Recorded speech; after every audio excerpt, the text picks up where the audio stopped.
preparation, getting the stretches in as they get ready to take on the Arizona Diamondbacks for Game 2 of this 3-game set. You can see the standings there. Los Angeles with a large 5-game lead over the San Diego Padres in the NL West. Time now for the T-Mobile ticket to the game, and I tell you what, they're winning a lot of games and they're scoring a lot of runs. You take a look at the run differential as far as the Dodgers are concerned. Plus 93 so far in this year. You can see the highest run differential through 37 games, which 37th game was last night.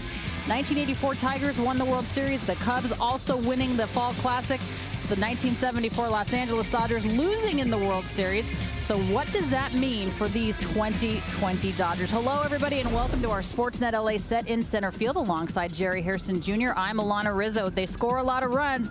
If you look at history, that bodes well for the World Series. What's your take on it? You know what? It tells me that we have a complete team. You know, we have a team that scores a lot of runs, not just with the long ball. We know how to manufacture runs. We're excellent with runners in scoring position. We pitch well. We have a great bullpen. We have a complete team. And anytime you're on a board with the 84 Detroit Tigers led by Chet Lemon and Lou Whitaker, a great team, that's a great thing. All right, I'm not certain that Joe Davis knows a lot about those 84 Tigers. He's from Michigan, but he's also a young buck. We're happy to get him inside right now. Joe Davis and Oral Hershiser on the call, guys. My dad told me all about him.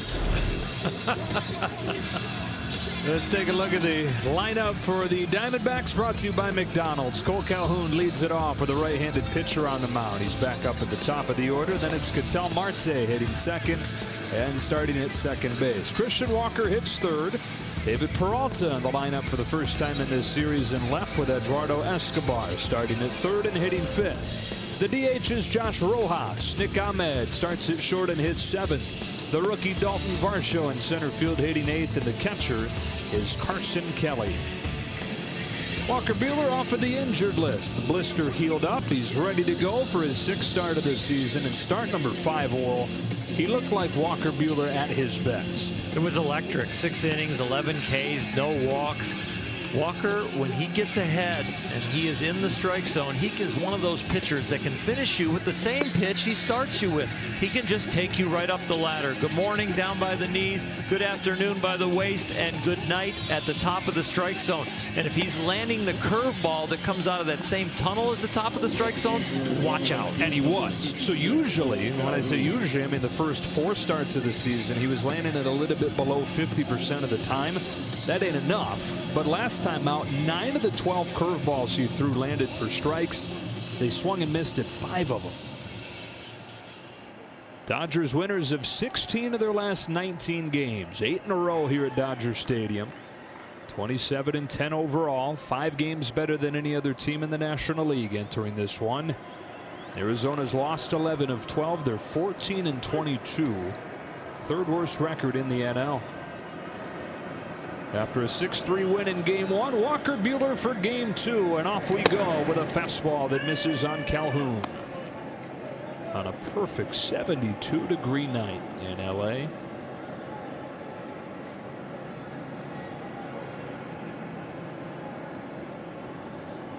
The 1-0 pitch. There's a strike, 1-1.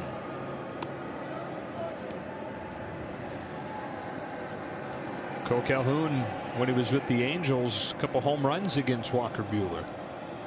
First year in Arizona, having a good season. Don't let the average at 207 fool you. Career highs in slugging and on base. There's that curveball, and it's 1-2.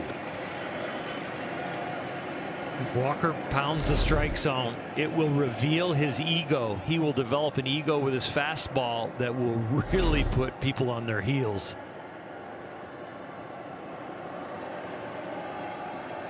After strike 2 on a curve, comes back with a fastball that's slapped foul. Calhoun late on 98. If Walker's not throwing strikes, you'll see him pace around and he'll be more consumed with himself. But when he is throwing strikes, it's almost like he exudes that confidence and it suffocates the hitter. Stuff and confidence getting thrown at you. Another 1-2 pitch. Calhoun swings and misses at an elevated fastball for the first out of the night. That is something Walker Buehler does a bunch. That is something the Diamondbacks are the worst in the National League at. That is hitting high fastballs. Right out of a pitching handbook, this at bat. Filling the strike zone up. the fastball, landing the breaking ball to slow him down, and then finishing him at the top of the strike zone. Calhoun down swinging. Here's Ketel Marte. Arizona over this stretch where they've dropped 11 of 12, averaging less than 3 runs per game. Last night they got all 3 off homers and a 6-3 Dodger win. 1 ball, 1 strike. Little cut on that one. He had 3 elite pitches last year: the fastball, the cutter, and the slider. So far this year, the cutter and the slider have not been as good. Fastball grounded gently to Lux at second. 2 up and 2 down. Actually, interestingly, the slider has graded out as the 5th worst in baseball in terms of pitch values. In his last start, like you said, able to overcome that with a curveball getting better. And I mean, the fastball still, the numbers against the fastball are second to nobody. It's almost one of a kind. He's in the top 5 as far as the success with a fastball. It's another guy here who's hit him well. A couple home runs for Christian Walker against Walker Buehler.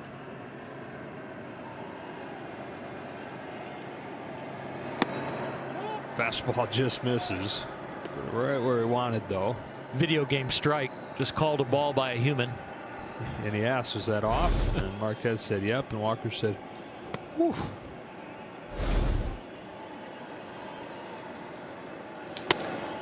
It is jumping out of his hand. 2-0.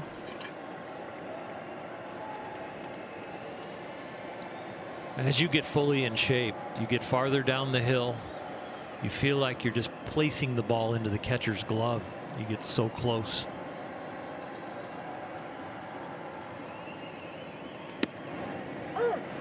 Got a little help there. 2-1. 2 borderline pitches. Coin flip on both of them, whether they're balls or strikes. So the came up heads on this one.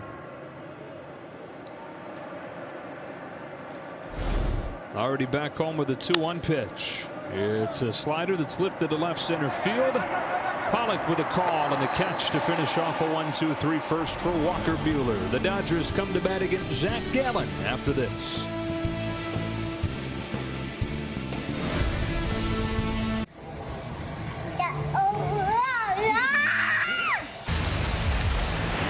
Mookie ready to face Zac Gallen, the guy that he collected his first Dodger home run against back in late July. Second in the league in homers with 11, second in RBIs with 26. And part of this McDonald's starting lineup with Corey Seager to hit second and started short. Then A.J. Pollock hitting third in center field. Max Muncy's the first baseman. No Cody Bellinger again as he continues to ease his way back from that tweak to his lat. Chris Taylor's in left out of the 5 spot. Jock Peterson, his first start of the series. He DHs. Smith, Rios, and Lux to the bottom third of the order. Against the 25-year-old Zac Gallen, who has set a major league record with 22 consecutive starts to open his career, allowing 3 or fewer runs. Most recently, just 1 run in 7 innings against San Francisco on Friday. Betts waste no time, slapping a base hit into center on the first pitch Gallen throws. Why wait for the breaking ball that's been outstanding this year? Hit the first one you see that you like, and it's a fastball up and out over the plate. A little off the end of the bat, but that makes it fall into the comfortable outfield grass. Leadoff man on against Gallen. Here's Seager. What is it for you that's made Zac Gallen so good so quickly? Just commanding the pitches and being really good when people are on base. He gets really tough and has poise for a young big leaguer. When people have traffic against him. The opponent's hitting 151 with runners on base against Gallen, who debuted with the Marlins last season. Arizona then acquired him at the deadline. Had a 2.79 ERA last season and 15 big league starts, and has gotten off to a great start this year. In fact, when you combine the 2 seasons, he's got the 3rd best ERA in baseball since his debut. It goes Jacob deGrom, Hyun-Jin Ryu, Zac Gallen. A little spinner up the third base line that'll stay foul.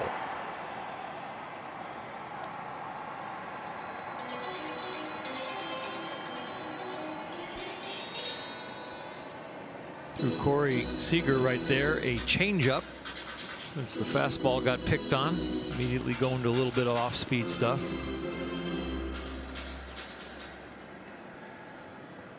Changeup was his best pitch last year. Not quite as good so far this season.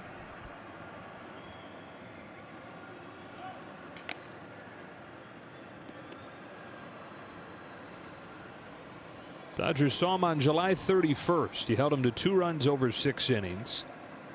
That's the only Arizona win against the Dodgers this year. On an 0-1 pitch, Seager pops it off the hands. Into left center field. Dalton Varsho for the first out.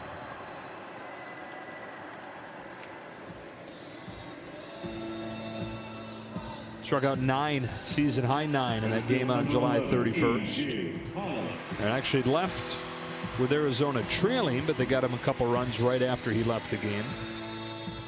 That's a gift for him because he's getting the 4th worst support in the National League. Yeah, how do you have a 2.09 ERA and a 1-0 record? 1-on-1 out for Pollock.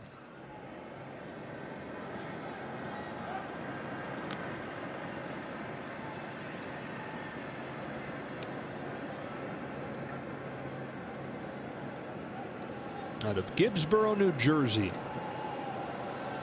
Went to North Carolina, drafted by the Cardinals in 2016, and has been traded twice already. Cardinals traded him to the Marlins for Marcell Ozuna before that deal last summer. Brought him to Arizona. Always an undersized pitcher with an oversized belief in himself. Nick Pecoro of the Arizona Republic, I thought, had a great line describing Zac Gallen. Been doubted much of his career, every step of the way, back into high school. He's always found a way to be better than people thought he would be.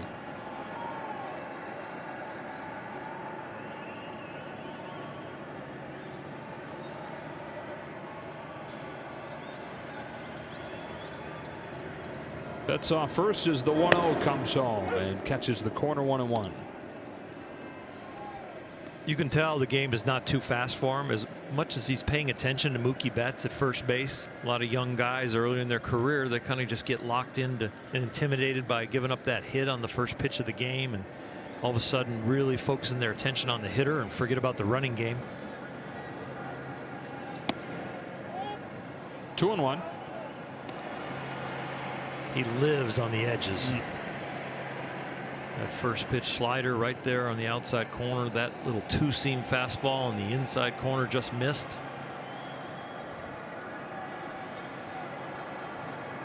Lives on the edges and does it with pretty darn good stuff. It's not just location.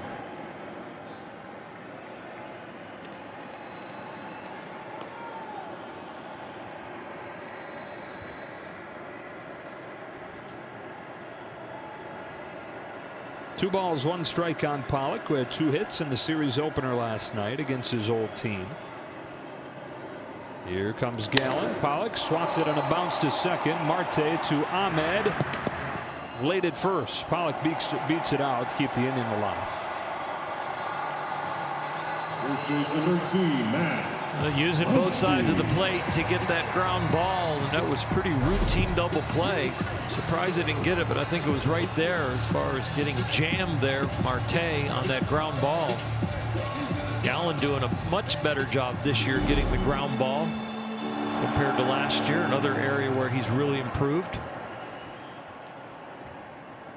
Faces Muncy with 2 out. Speaking of really improving, Max over a 10-game on-base streak has an OPS of 1100. League average at this point about 740, and his overall OPS is right around that range.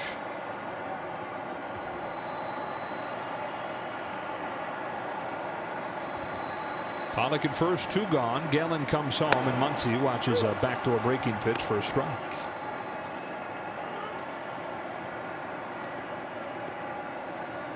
Eight pitches, and we've seen everything on the edges except for maybe the first pitch to Mookie Betts. And everybody's usually just trying to throw a strike first pitch of the game. You're not going for the edges there.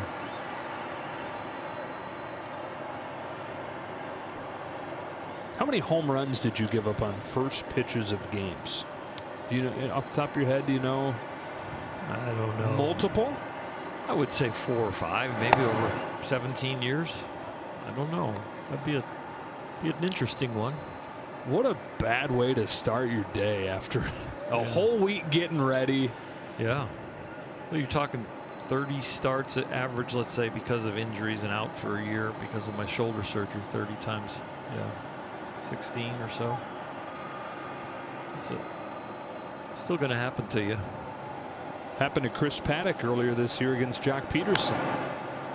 0-2 still on Muncy. And he put all the time and energy and effort targeted towards that next time you get to take the mound. And the first pitch you throw, whack. If I'm not mistaken, Steve Sachs, the first pitch of 1988, hit a home run. He did. Yeah, how about that first one of the year? And he broke Joe Amalfitano's thumb coming around third. Yep, with a high five. Yep. Well, Joe put it out like a handshake, and Steve slapped it down like it was going to be a 5 and came right down on his thumb. He said, "Do you blame me? I mean, I'm pretty darn excited." Yeah. Joe's got his cast on over there, coaching third for the next 6 weeks. Another 0-2 pitch. Muncy fouls it straight back.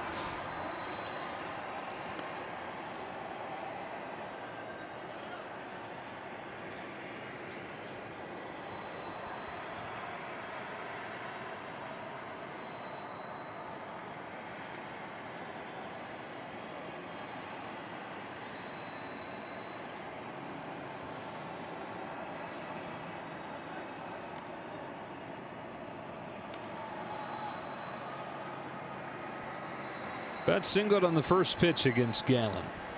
It's now Pollock at first after the fielder's choice. Another 0-2 pitch to Max Muncy. And the dirt, ball 1.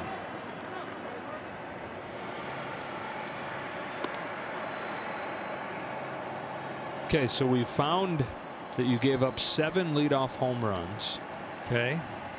Still digging in on how many of those came on the first pitch. There we go. So when I said 4 or 5, I wasn't too far off. It might be accurate.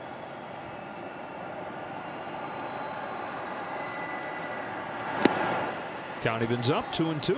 With 2 out and 2 strike count, if Krajewski finds it before this inning's over, he gets a tip. I'm taking him to dinner. His face is about 6 inches from his computer monitor, as if he gets closer, he's going to find the data.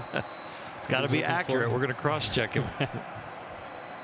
Pollock takes his lead as the 2-2 comes home, and Max Muncy watches ball 3 on a change that falls out. So now Pollock will get a head start here in a scoreless first inning. The Dodgers looking for their 9th consecutive home win. 0 is the answer. 0. Wow. 7 leadoff home runs, 0 on the first pitch. That's worth a chicken dinner.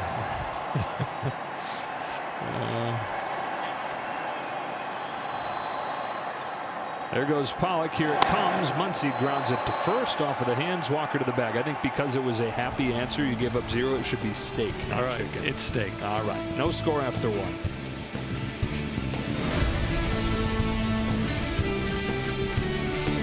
Experience delivered on demand right to your home. This week only, Dodger Home Plates is featuring Dodger dogs and veggie dogs. Search for Dodgers Home Plates on Postmates and order your stadium favorites for today's game now.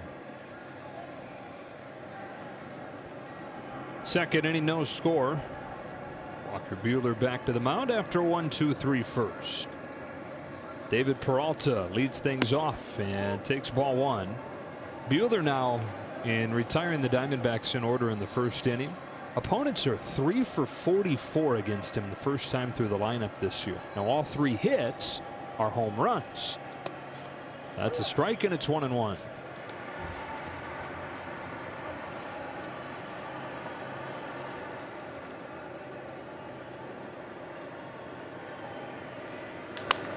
Curve is pulled inside the bag and down the line. Over to get it is Betts. A leadoff double for David Peralta.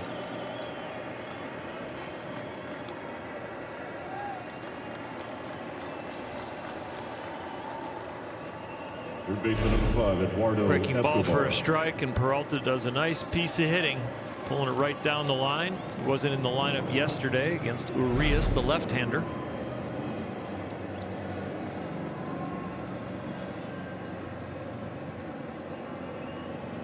Leadoff man in scoring position. Here's Eduardo Escobar.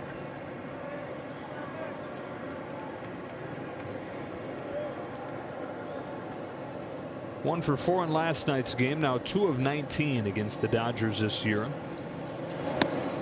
Buehler starts him with a breaking pitch. Strike 1.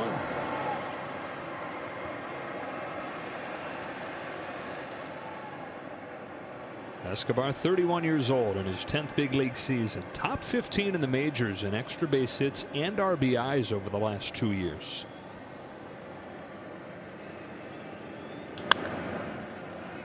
Makes it surprising when you look and see this year he's in the bottom 10 of the National League in many categories. I mean, this is a guy who had more RBIs than Cody Bellinger, more extra base hits than Cody Bellinger over the last 2 seasons.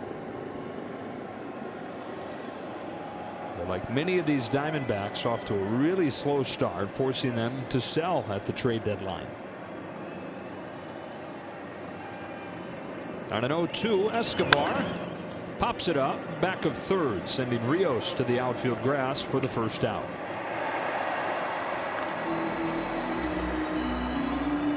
Very firm slider right there at 89 from Walker Buehler. Maybe an adjustment he's making to improve that slider, tightening it up a little bit.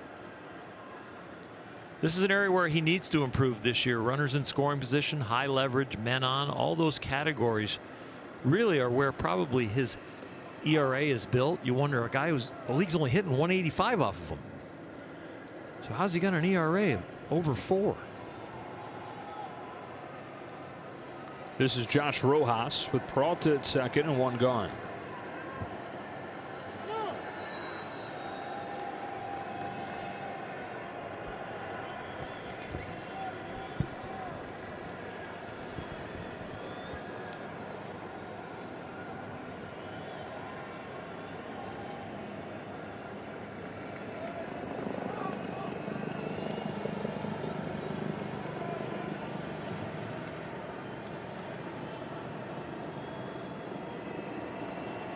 Peralta did not want to get picked off at second and get a fastball from Buehler in the middle of his back. Cuts it in there for a strike. Yeah, it just really doesn't add up, does it? In the key situations, though, he's just trying to improve. Those are some big numbers in yellow there. 185 average against overall, but an ERA north of 4. Sequencing, as it's known. Not very many hits against him, but the ones that are coming at the right time or the wrong time, depending on whose standpoint you're looking at it from. From Buehler's standpoint, coming at the wrong time. Trying to change that narrative here with a runner in scoring position and 1 gone. He gets a swing and a miss, and he's ahead of Rojas 0-2. Most everything has been firm here. The curve ball was off speed, and that gave up the double.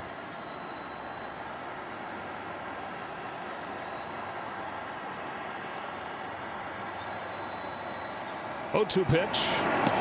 He struck him out, but it kicks away from Smith, and Rojas will reach. Buehler's got to cover home to make sure Peralta doesn't come in to score. Second strikeout of the game for Buehler, but Rojas aboard as it got away from Smith.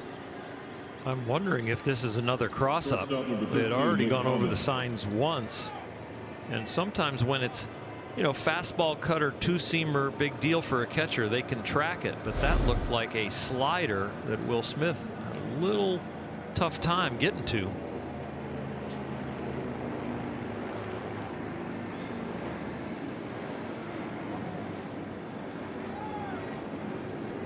First and third, 1 gone. The hitter is Nick Ahmed, who hit a home run last night, his first hit against the Dodgers this year in 15 at-bats.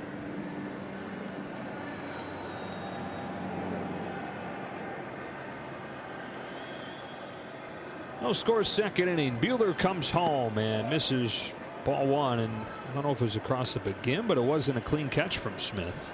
He's struggling with the velocity on that slider and the break of it. The first one that Walker threw was tighter, but now it's gotten a little bigger and with a little sharper break. Struggling to catch that. 2-0. Does that hurt your rhythm as a pitcher when you see your catcher not cleanly receiving it? 1 or 2 doesn't bother you, but if it continues, it will definitely bother you. I think Will is trying to keep his glove more in the upright position to frame it at the bottom of the strike zone, and he's holding it there so long that he's late turning his glove over.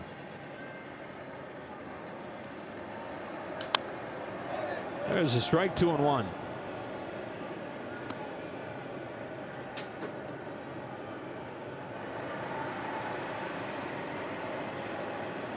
Some pitchers are thinking, how do I eliminate damage here and not give up more than one? Walker Buehler's grinding on, how do I get out of this inning with a 0? He's got that kind of stuff and that kind of aggressiveness. First and third, one gone. A 2-1 pitch to Nick Ahmed will come after a throw to first.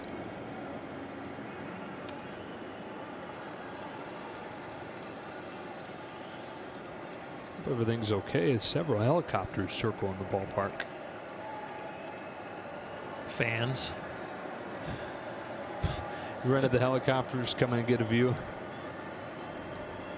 On a 2-1, a swing and a miss at a cutter, 2-2.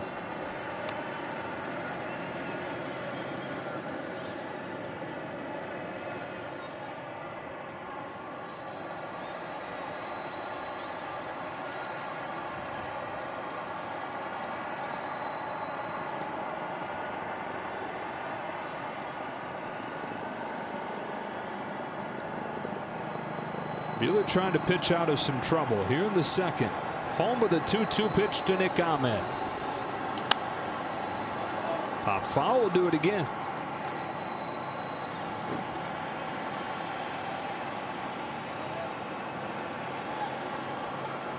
Interesting in pitch selection right here, because you know your catcher struggled catching the slider. You already have a strikeout standing at first base because of that, and a man at third because of that. So do you go back to it and trust yourself and him, or do you stick with the high cheese?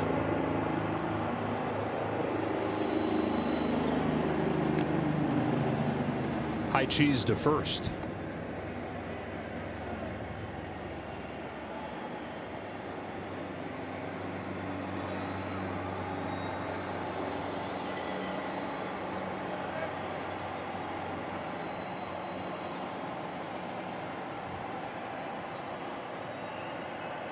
A 2-2 and another foul ball as Ahmed spoils another.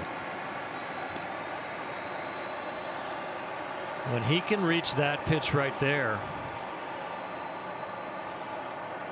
that really shows you that the up and in fastball are up too much and down the middle. Look how far he's got to reach to get that, and still gets to it. Walker reads that correctly, which I know he can. He can decide to go up with the fastball now, or he can return to that same spot. Goes down with a fastball and misses. Full count. After Ahmed, it's the 8-hitter Varsho, who's 4 for 29 this year.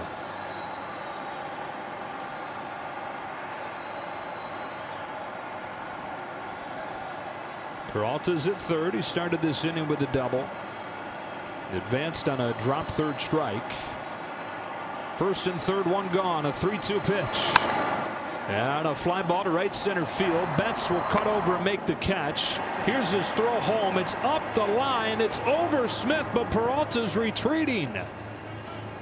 Up the second goes Rojas. And it's still 0-0.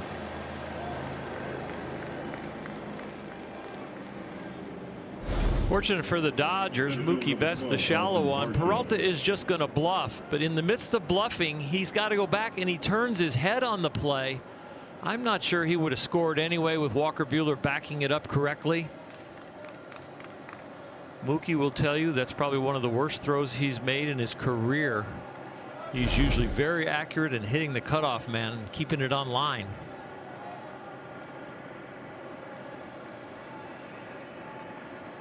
Well, it has Buehler an out away from getting out of this. Yeah, the 8-hitter Varsho coming up.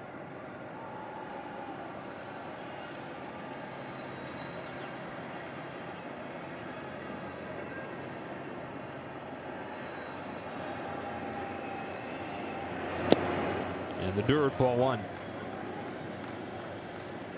This is where the DH changes the National League game. You know, you're at the 8-hitter, second and third, kind of a rough inning, up to 30 pitches, 2 outs in the second. You would think about pitching this guy very tough or just intentionally walking him and facing the pitcher.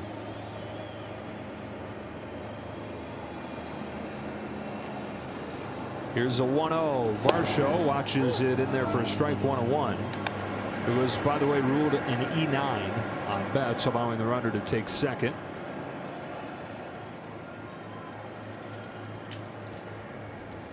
They're trying to make it all for nothing.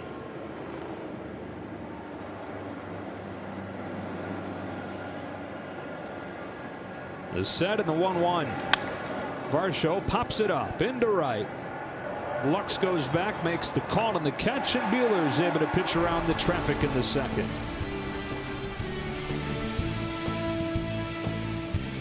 The second inning, joined now by Matt Beatty. Matt, thanks for taking the time to be with us today. What are you noticing so far from this pitching matchup? Walker Buehler on your side, Zac Gallen on the other. It's a good matchup today. Zac Gallen's had a pretty good season thus far. Hopefully we can get to him here this inning. And Walker, his fastball is looking good. He got a little erratic last inning, but his stuff looks good. It's coming out of the hand, electric, and he should be fine. Matt, you're a guy that makes the most of your opportunities. 4 RBIs in your last 9 games. How do you stay so effective offensively when you're not necessarily in there every single day? We've talked about it before. It's just trying to take each at bat as it is, not put too much pressure on it, not think of it as more than one at bat. That's all it is for me. It's try to take each pitch, get a good pitch to hit the ball hard somewhere. If guys are on base and I get a hit, that is obviously nice. So just trying to be productive and put together a good at bat. You guys are in the stretch right here in the regular season, including tonight, just 23 games remaining. Any super micro focus for you is what you'd like to accomplish over the course of the next 3 weeks before the postseason? We got one goal, and that's to win the World Series, and I think that's what we're trying to focus on now. Take it each game, one at a time, and win each game, win as many games in the season, and try to keep it rolling going into the postseason. What's it been like for you knowing that Dustin May as well as Tony Gonsolin are now in your Dodgers starting rotation, guys that you kind of came up in the system with? It's nice. Those guys are electric. Glad we're not facing them in summer camp anymore. I was getting a little tired of that, honestly. And our bullpen, our staff is disgusting. It's, you know, any guy that we throw out there, they're going to do a pretty good job. All right, so today you guys are chucking golf balls out of left center field and trying to get closest to the pin to determine your fantasy football draft order. How did that come about, and who's actually... I think we lost Giolana. But that was, should I keep going? I'm going to keep going. Yeah. I don't know whose idea it was. I'm not playing fantasy football this year. But probably JT or Kershaw, one of those guys, Jock, somebody came up with the idea. And the guys that have a team, one guy got to shoot a shot from out in left center. I think it was about a 135-yard shot, so a lot of pitching wedges, a couple light 9-irons, and whoever got closest to the pin got to take their pick, 1 through 12. Pollock surprised a lot of guys, I think, and he ended up being the closest today, so we got the #1 overall pick. It was pretty cool to see it kind of being able to pick it that way. Hi, Matt. It's Joe and Oral now. Hey, guys. How you doing? I'm good. Hey, on behalf of Alana, thanks for taking a minute with us. We'll cut you loose. Okay. All right. Thanks, guys. All right, Matt. 2 balls, 2 strikes on Jock Peterson after a really good play by Eduardo Escobar to get Chris Taylor for the first out.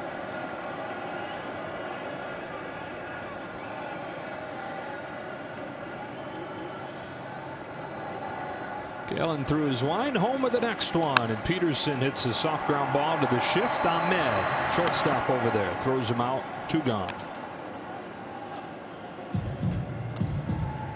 Catcher, number 16. With all the protocols, the Dodgers finding ways to create some team chemistry with hitting the golf ball in there, trying to get close to home plate. I thought it was an outstanding idea, and be able to be 6 foot apart, only one guy on the mat, have the masks on and the whole thing. So it was a fun little thing to start their football draft, which again, they'll have their social distancing when they do that too. Will Smith, with the bases empty and 2 gone, takes ball 1 from Gallen. Will last night 0 for 2, but he walked twice and now has the highest walk rate in baseball.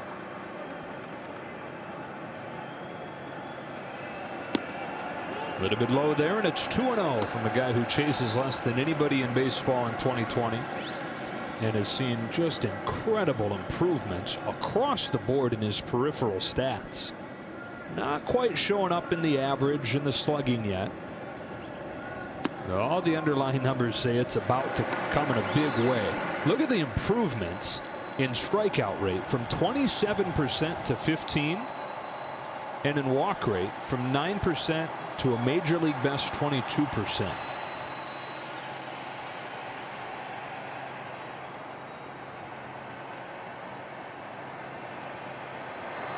Three balls, no strikes.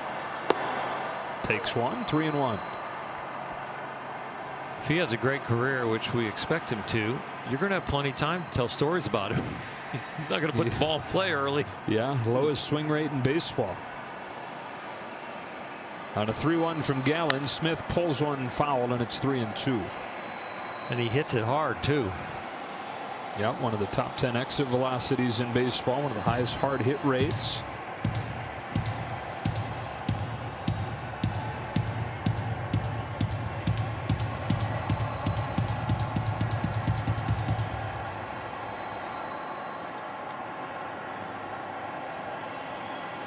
Bases empty, 2 gone. Gallen to Smith with a payoff pitch. Just misses, and he's aboard with another walk.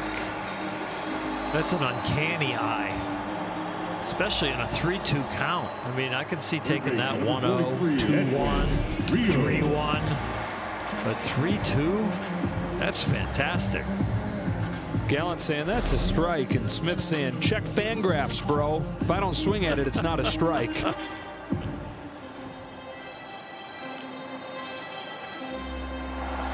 Inning kept alive for Rios.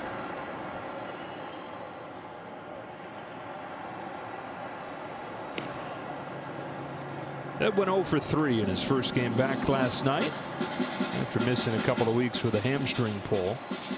But a productive out, brought in a run with a sacrifice fly and hit it hard a couple times.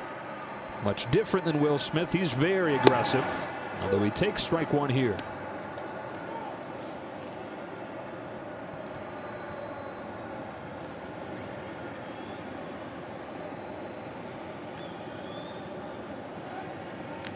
That walk could turn into 2 runs in a hurry with this man at the plate.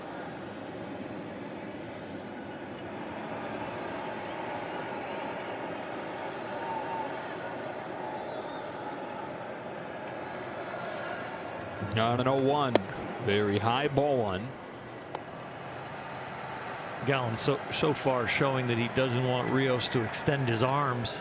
First pitch strike was an attempt at the inner half, got it right down the middle and up, and that one definitely was looking to try and jam him. Back in there. Crack bat flare, short left field. Escobar ranges over to catch it and end the inning. 2-out walk for Will Smith, but nothing to show for it. And no score after 2. The new A1 double cheeseburger for only $3.49. On this date in 1880, the very first baseball game played under the lights. It was between 2 department store teams from Massachusetts under 36 carbon arc electric lights. And that was the newspaper clipping account of the game. Carson Kelly takes ball 1 from Walker Buehler. Players had to bat and throw with some caution. There were some errors due to the light not being great, but they gave it a shot. Kelly lines the ball to center field. Back goes A.J. Pollock to put it away for the first out of the 3rd. And there were a bunch of early attempts, but the lights were either not high enough for the fly balls. So if you hit it too high, you'd lose it. Or they weren't powerful enough to illuminate the ground. So a bunch of different tries throughout the years. There's actually a night game before there were lights that Brooklyn played in against Boston in the 19-teens. It started at 6 and they finished the game in 75 minutes, and so it didn't matter that they didn't have any lights. Back to the top of the order, Cole Calhoun in a scoreless third inning. I mentioned this a few weeks ago, but the Kansas City Monarchs in the Negro National League, the owner purchased a couple generators where they could travel lights with them.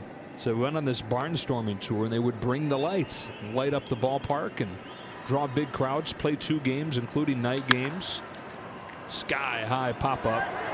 In center field, Pollock having a hard time finding it. Now he does, and he makes the catch. Must have been hit up above the lights. Oh, what a lonely feeling that had to be for a moment. He said, I can't see. We know. We saw that.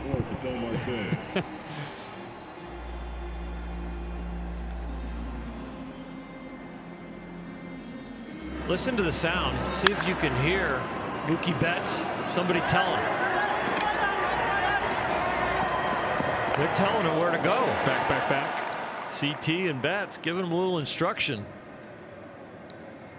Way to go, Mookie. 2 up, 2 down. Marte, fastball just misses ball 1. So we got to see how they caught the ball in your first game under the lights. Right. Wasn't quite as much on the line between Sears and J.C. Penney. I got to read the article that was on the screen as we came back from break, and it said it was done not just for baseball, but to show the city when we start to have street lights, this is what it could look like. Kind of an advertisement, maybe to get the budget for the lights. 3 balls, no strikes. Wonder if it worked. They were talking about, you know, the lights would be on the top of the buildings and shining in the streets, right. And people that would create some nightlife. That's downstairs, and a 4-pitch walk to Marte to keep his 3rd inning going. So that was 1880. There wasn't a major league game played under the lights until 1935. And even then, it was just one. May 24th, 1935 in Cincinnati. Larry McPhail, who was the president of the Cincinnati club, really pushed hard for it. He then became the GM and president of the Brooklyn Dodgers, and so it became a thing there in 1938. But it wasn't widespread across baseball until World War II, when they wanted to be able to give the working class and the day shift an opportunity to go see a game at night. Runner at first, 2 gone. Christian Walker comes up to hit.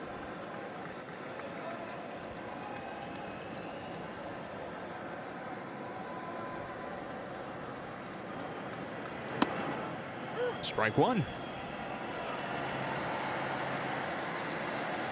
Now it's like day games are the special things, the exception. Remember when almost all World Series games were during the day? My teacher, I remember in 5th and 6th grade, would put the television in the room for us to be able to watch the '68 Tigers. I was 10 years old, living in Southfield, Michigan, and I remember the teacher bringing the television into the classroom so that we could watch the World Series.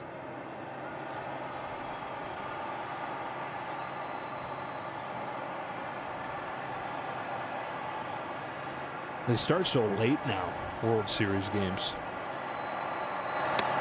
Did he go? No swing. 1 and 2. Well, it's about prime time, and it's about drawing the largest audience. You just got to let your kids stay up. You're going to go through that, Dad. Yeah. Okay, son. Blake's going to be going, Dad, I want to watch the game. All right, all right. Maybe I'll sneak him a transistor radio. This is between you and me. Don't you tell your mom. Keep it under your pillow. Well, he'll be able to watch the game under his covers on his phone. He's not getting a phone until he's 20. Okay. Marte leads at first as Buehler deals a 1-2 and gets Walker swinging to finish off the third. To the bottom half we go. No score in L.A.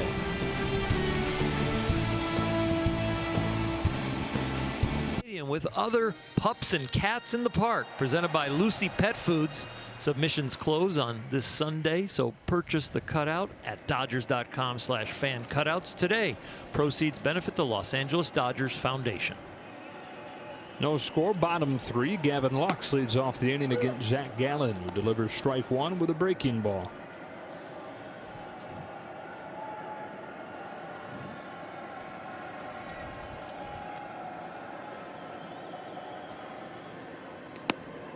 Lux 2 for 14 so far. Finds himself in an 0-2 hole here. 9-1-2 for the Dodgers against Gallen. Got a hit on the first pitch of the game from Gallen. Nothing since. Off the hands into shallow center field. That's Ahmed. And Lux is out number one.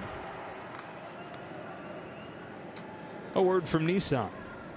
Dodgers broadcast is brought to you in part by the all-new 2020 Nissan Sentra.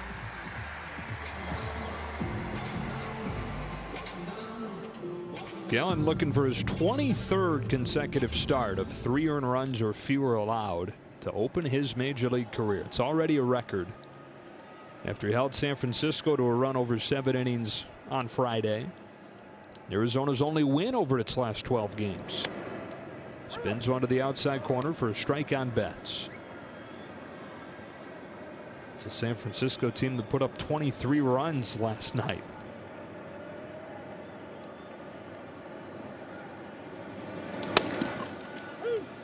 He gets a generous outside corner with the first pitch, generous inside corner with the second pitch.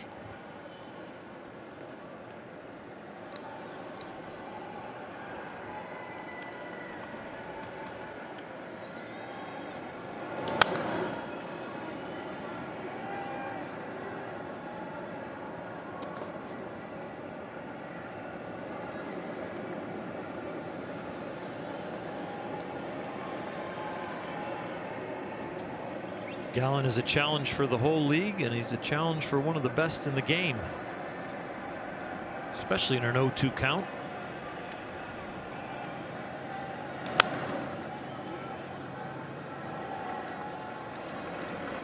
Little mistake right there. Gallen trying to coach himself on the release point of that breaking ball. He was trying to go low and away and ended up low and in. Especially in an 0-2 count, if you get him out in front, you leave it to the inside, the hitter still has a chance. Get it to the outside and have him out front, there's not enough swing left to hit it.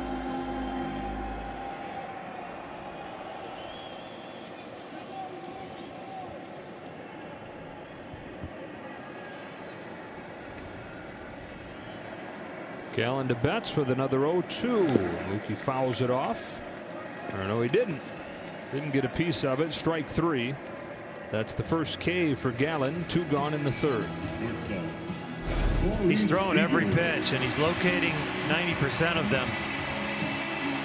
Dodgers are going to have to work some counts and hit some pitches that are on the edges, because he's not making many mistakes in the middle of the plate. Two up, 2 down. Here's Seager. Fly to center his first time.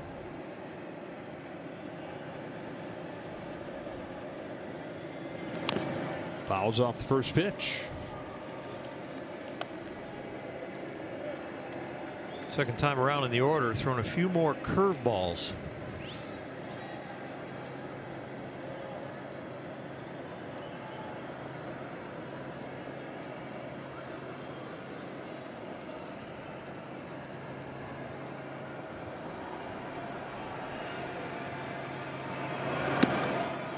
Change up. 1-1. 2 hitters in the lineup are going to see the most off speed are Jock Peterson and Corey Seager.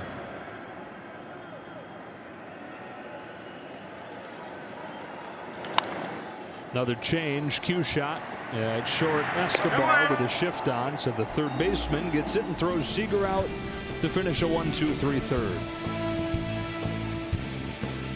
Robertson. Dave, Walker got into a little bit of trouble there in the second inning, but was able to regroup, not give up anything, only at 44 pitches through 3. What have you seen? It's been good. I think I like the way the ball's coming out.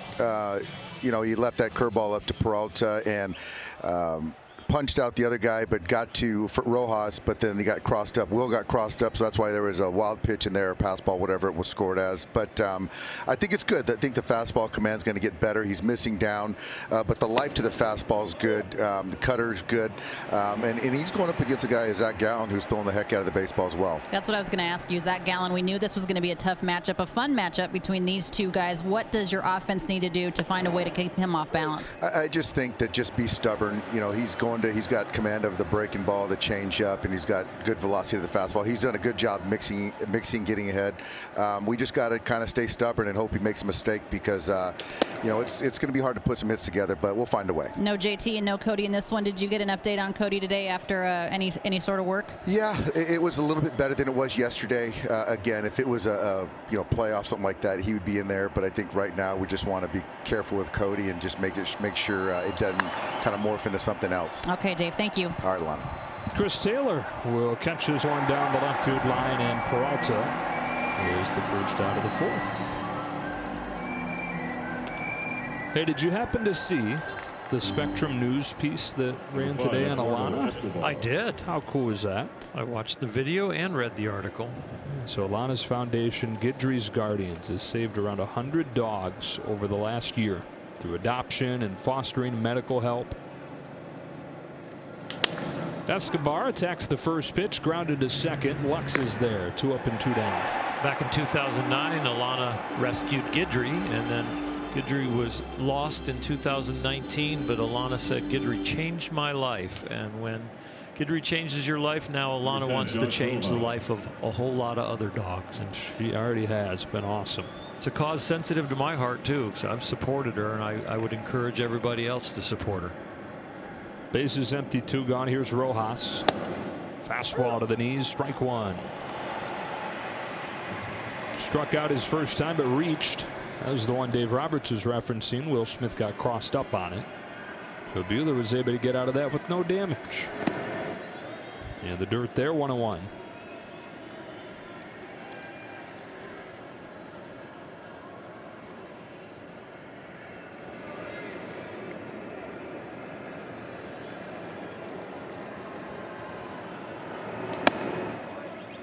Ball 2.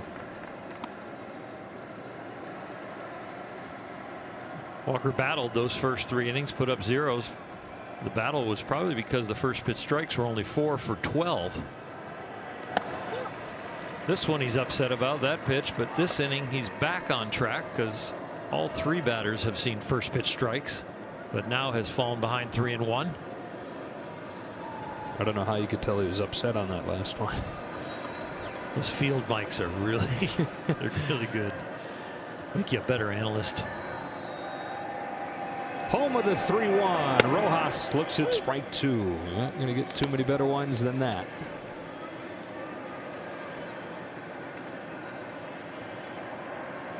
Buehler digs back into the glove, winds and deals a payoff, and Rojas takes strike 3. Back-to-back fastballs at 97 split the play. 11 pitch, 1-2-3 inning for Buehler. Fan of the game, you might recognize this guy. Vin Scully is now on social media, and from his Twitter account he says to the best fans in the world, hello to Vin. The best there ever was. A.J. Pollock against Zac Gallen leading off this 4th inning, taking a first pitch breaking ball, strike 1.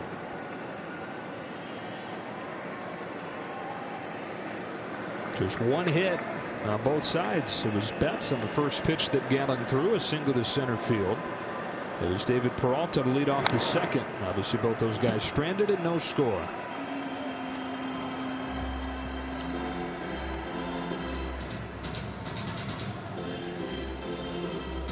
AJ 0 for 1. It's been a bit of an adventurous night for him. The front of the jersey would tell you part of that story. Back of the jersey probably tell you the other part. If there's any grass stains on there after he stumbled backwards, catching a ball that he lost momentarily in center field. 0-2. Bounce to third. Escobar. 1 out.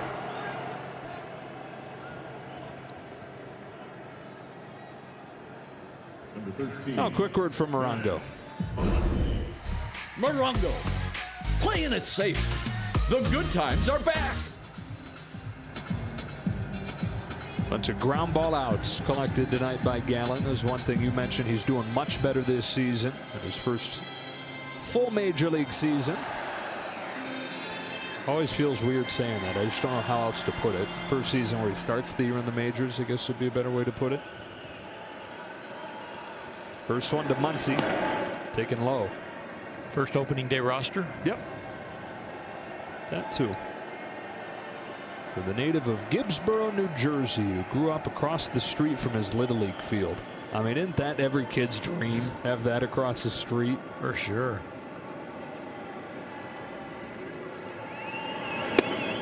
Ball 2 on Muncy. Started practicing his pitching when he was a 5-year-old with his dad as his catcher. Always played up, always played in an age division older. Even though he never threw that hard as a kid, even though he was always smaller, just located better than the other kids did. I think we mentioned this when he started against the Dodgers in July, but the game that him and his dad would often play was young Zac would stand on the mound and they would start the count. 3 balls, no strikes, and he'd have to battle his way back in by throwing strike after strike after strike. And Zac couldn't go home and get dinner until he got out of it. Muncy goes the other way with a fly ball that sends Peralta back at the wall with just enough room for out number 2.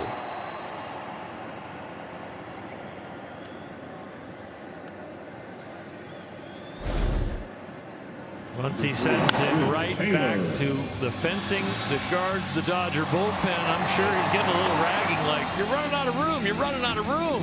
And a little wry smile at the end to the guys there. Kind of like catching a pop-up over by the opposing dugout. There's Alex Wood in there giving him a hard time. 0-0, 4th inning. Here's Taylor. Drove in 4 last night. He had driven in 4 over his previous 25 games combined.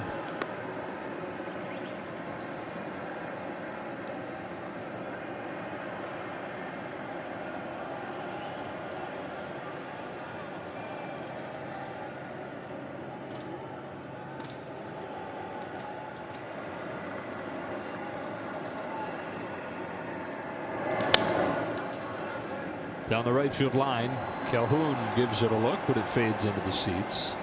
0-2.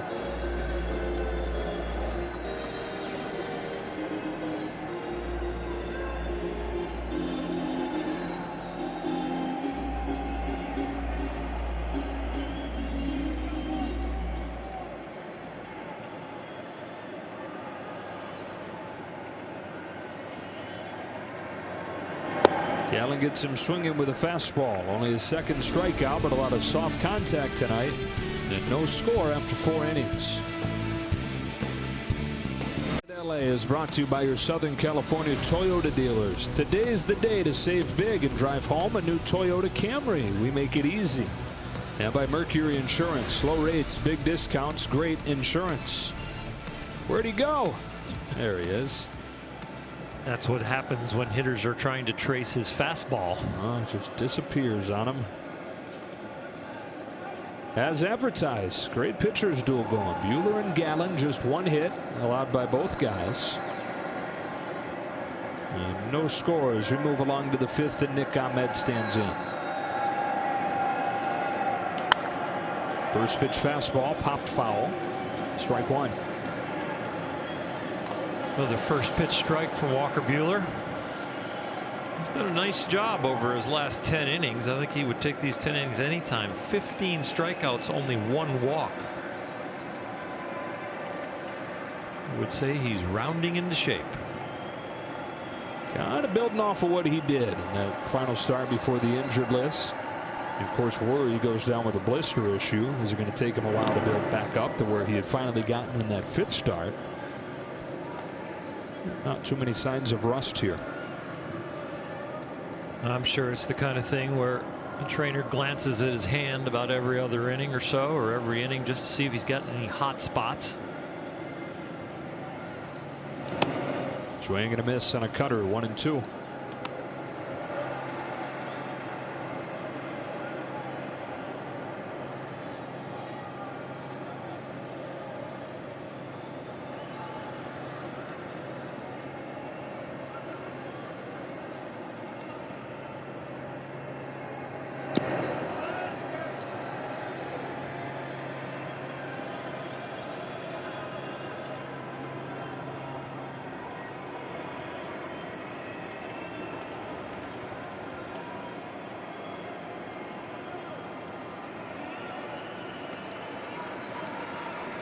Ahmed leading off the 5th. Now watching a fastball miss, full count. Ahmed flied to right his first time. 1 for 5 in this series.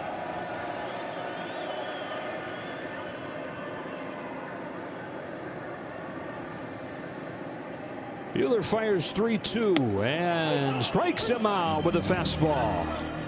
Ahmed letting Alfonso Marquez have it. And strikeout number 5 for Buehler.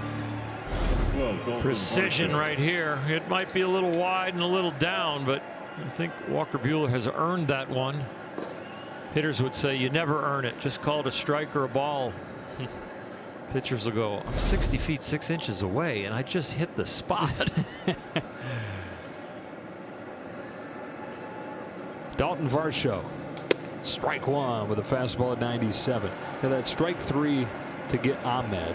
We talk about his high spin rate fastball, and normally when you talk about high spin rate four-seam fastballs, you see guys use them up, and Buehler does do that, but he also uses it down in the way you saw him finish off Ahmed, where the hitter thinks that the ball is going to dip low, but it holds that plane and catches the hollow with a kneecap.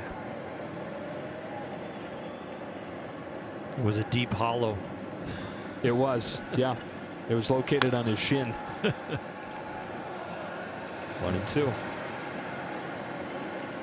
Said his ability to spin a fastball like that comes from his grandpa, Papa Dave Walker, on his mom's side of the family. Michigan native and a diehard Tigers fan that tried to build Walker's delivery after Justin Verlander's. It's another strikeout here as Varsho swings and misses. He always would tell Walker, snake eyes, as a reminder to keep his fingers on top of his fastball, not off to the side. That was just kind of the visual that he gave him. Snake eyes. It's like snake teeth also. Right. Kind of hooking right out there. He's got 3 consecutive strikeouts, 6 on the night, and 2 gone for Carson Kelly.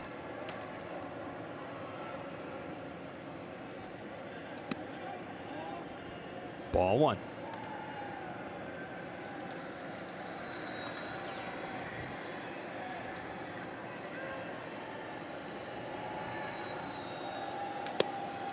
Strike 1.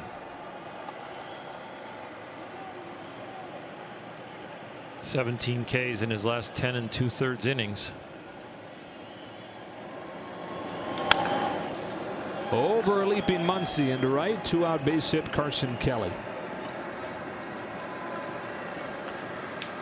The MLB app is the only place to get all your baseball action, in-game video highlights, live pitch-by-pitch, breaking news, player updates, stats, leaderboards, standings, and much more. Download the MLB app today, the #1 app for live baseball.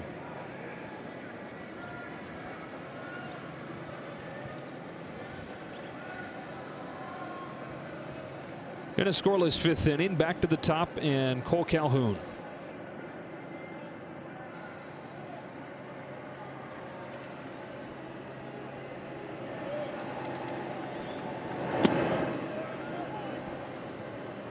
Calhoun 0 for 2 tonight. Strikeout and a flyout. As Arizona gets a 3rd look at Buehler, this is a part of the game where he's trying to be better. We mentioned that opponents were hitting below 100 against him the first time they see him. Well, it's above 400 the 3rd time through the lineup. Fastball 98 for strike 1. That holds its line. Yep.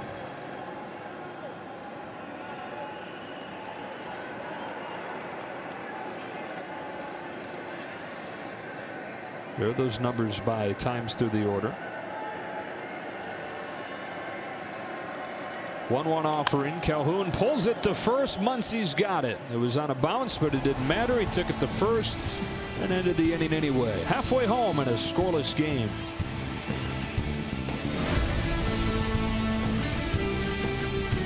Pitch here in LA tonight. Tom Seaver has passed away at the age of 75 after a battle with dementia. Fresno, California native, former USC Trojan, 20 major league seasons for the guy they called the franchise. Broke in 1967 when the mound was higher, and then it was lowered after the 68 season, but was outstanding no matter if you put him on the 15-inch mound with the drop and drive delivery or the lower 10-inch mound. Still with the same mechanics, had to work a little harder, but outstanding gentleman, and a tribute to his family and to baseball. Chuck Peterson fouls off the first Zac Gallen pitch. In fact, terrific Tom's breakout season was the first one after they lowered the mound. 1969, he won his first of 3 Cy Youngs. Continued to rack up what would finish off to be 3,640 strikeouts. That's 6th all time. Maybe the most impressive Tom Seaver number, though, 231 complete games.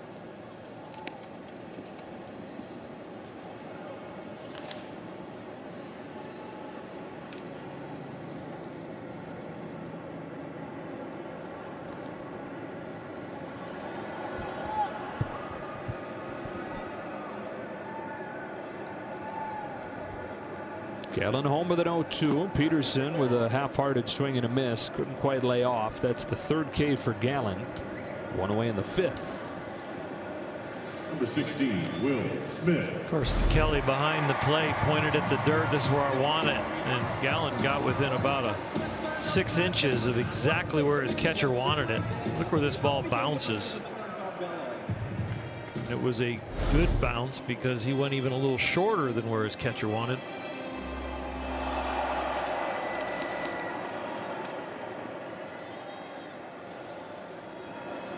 Up comes Will Smith, who walked his first time and takes strike 1 here. Walked on a borderline 3-2 pitch.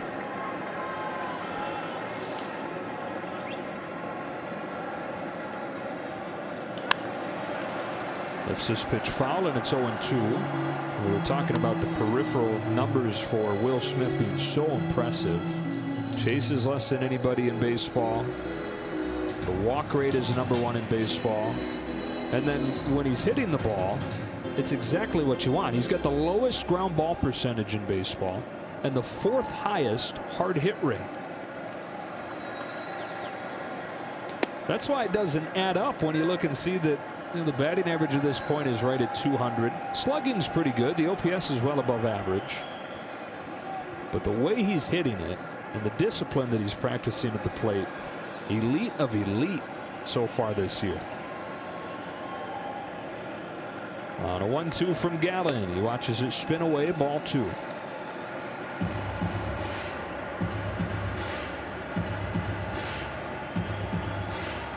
Exceptionally low batting average on balls in play, to the point where there's got to be some regression back to the mean, and his numbers should start to improve. On a 2-2, he hits it sharply, but well positioned Marte. 2 out.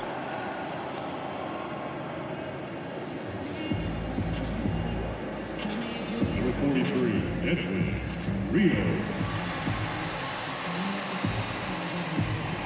No score. Gallen and Buehler going head to head. Dave Roberts talking to Walker Buehler. Caleb Ferguson has been warming.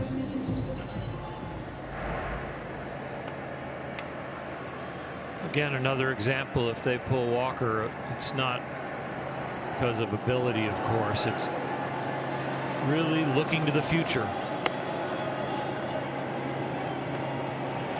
Having him peak in October. 1-0 on Rios. Well, and coming off blisters especially, right? Having him available in October, the most important thing. Your hand can look great, and all of a sudden you go out for one more inning, push it too far, and then the skin starts to rip or the skin starts to blister a little bit. Because your hand, when you look at it when you're pitching, it's gonna have a lot of redness where you've had pressure on the baseball, on the seams. So even places where you don't develop a blister, ultimately your hand's still going to look red, and it's going to look like, I'm fine, Skip, and you look at it, yeah, there's just a few red marks here and there, but you never know when it's going to creep up. Looks like he's looking at it right now a little bit. Looks like it's more on his thumb, if that's what he's pointing at.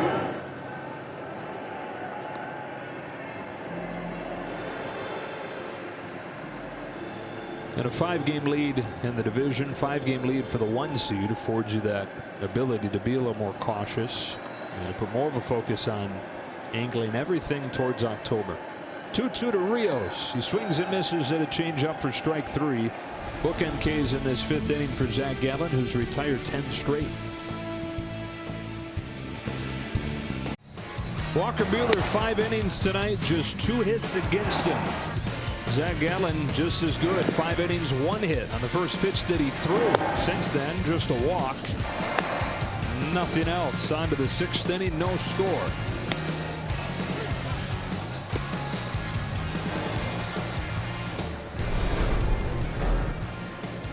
Pretty darn good.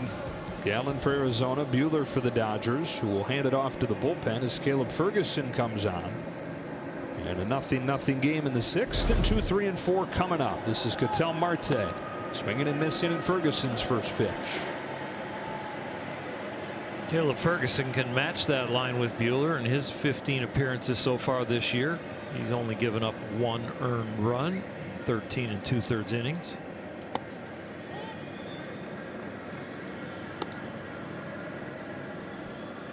One and one on Marte.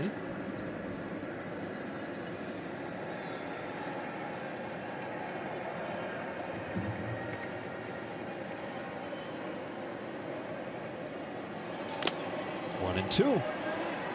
You know, coming into the year, you saw that there were a bunch of potentially good relievers down there. Didn't really know how it was going to shake out in terms of the highest leverage guys, but kind of seems like you're starting to figure out. Look at Floro, Trinan, and Ferguson together. A 0.80 ERA.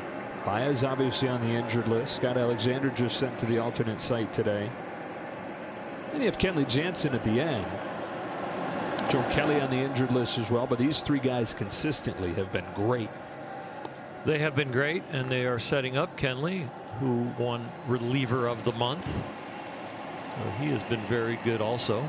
Figure Ferguson got some votes too. Home with the 2-2. Marte swings and he lifts a fly ball to right center field and deep. Pollock racing back on the track over the shoulder. He's got it. Whew. Make it hard to skip a beat, a touch. Yeah.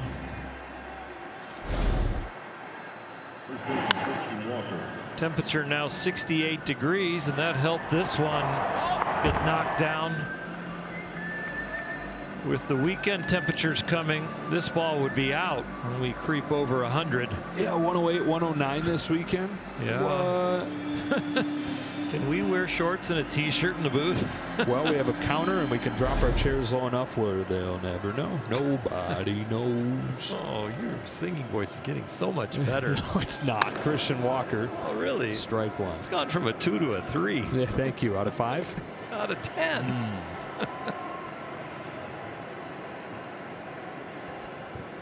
Walker 0 for 2 and 0 for 6 in this series for a guy who has always hit well against the Dodgers, especially at Dodger Stadium. And an 0-1 from Ferguson. He pops it up, foul ground first base side, and strike 2.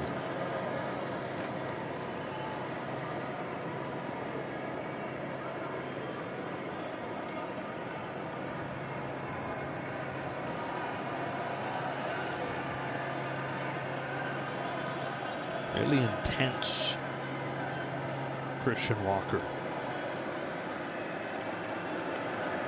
An 0-2 hole. Watches one miss low. He has a self-admitted temper, he says, when things don't go well. And also says that he doesn't think he necessarily wants to suppress it, because he says that emotion, that temper, a lot of times what fuels him. That's what drives him. And it all comes from a place of very high expectations that he has for himself. You rarely see him show much emotion on the field, never see him smile. Off the field, he's a pretty soft-spoken guy, really well-liked teammate. But those high standards he has on the field, pretty much a fixed game face that you'll see. On another 1-2 from Ferguson, Walker takes ball 2.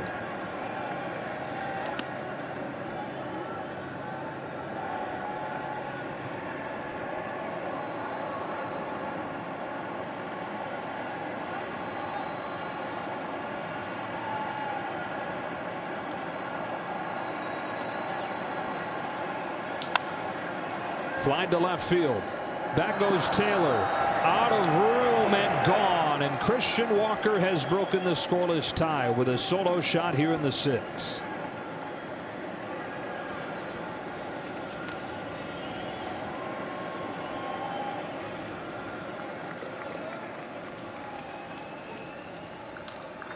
The fielder, David Peralta.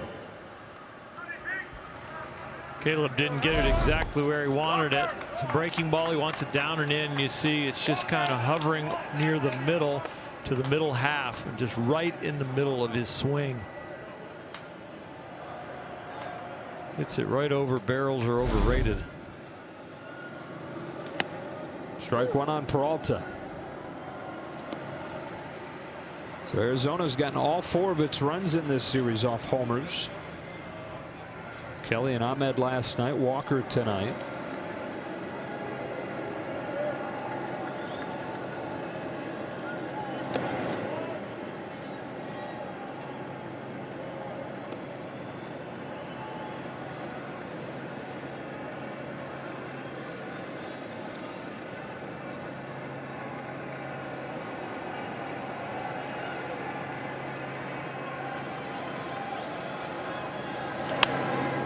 Beats the shift with a roller through the left side.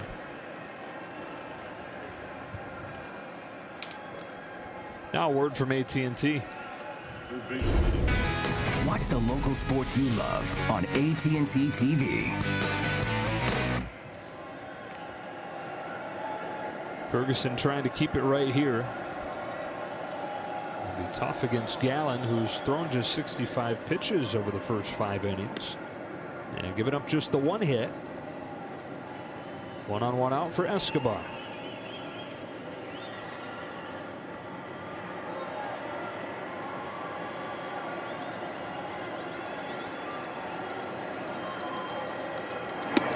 Ball 1. Former White Sox farmhand Eduardo Escobar. And was not a prospect at all. He really struggled his first few seasons in the minors, and to the point where he was probably on the verge of getting released before a chance run-in. Spring training, Ozzie Guillen was the manager of the White Sox at this point, and he swung by the backfields to watch his son, who was also a White Sox minor leaguer, play. The guy that caught his eye was his son's backup, Eduardo Escobar. And Guillen became a huge fan of his internally, and he had his son kind of take him under his wing.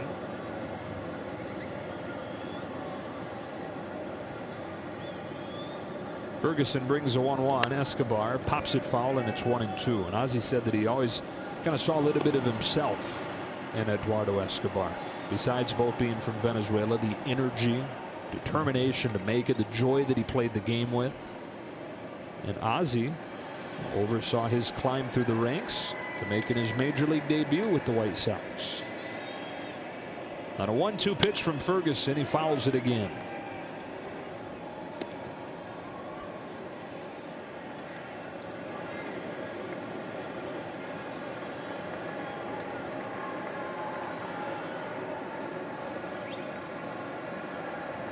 Blake Trinan.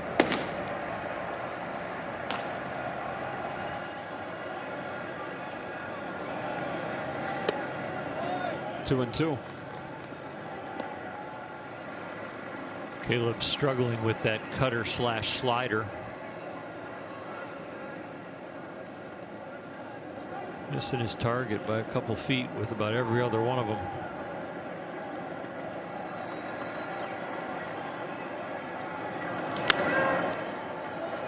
Way up there.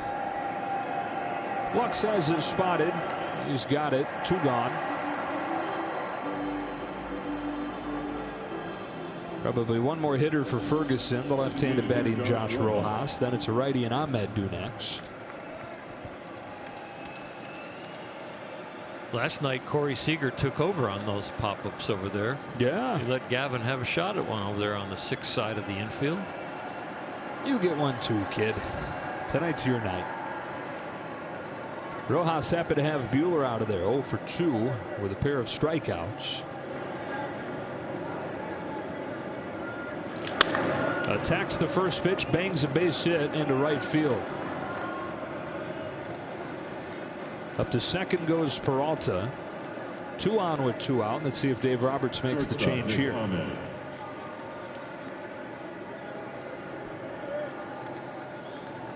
It's going to go down to the righty. Trying him with the righty. Ahmed coming up. Arizona 1, the Dodgers nothing, and a Christian Walker home run. And Blake Trinan coming in with 2 gone in the 6th.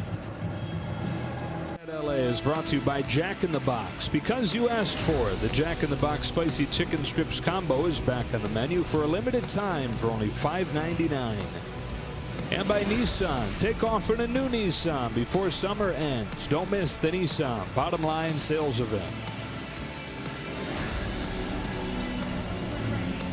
From Ferguson to Trinan here in a 1-0 game, 6th inning. Arizona getting the first one on a Christian Walker homer. Blake's going to be very firm with his pitches. We know almost averages 97 miles an hour with his fastball. The cutter's at about 94 miles an hour, and his slider is still firm, creeping up there against the 90-mile-an-hour mark.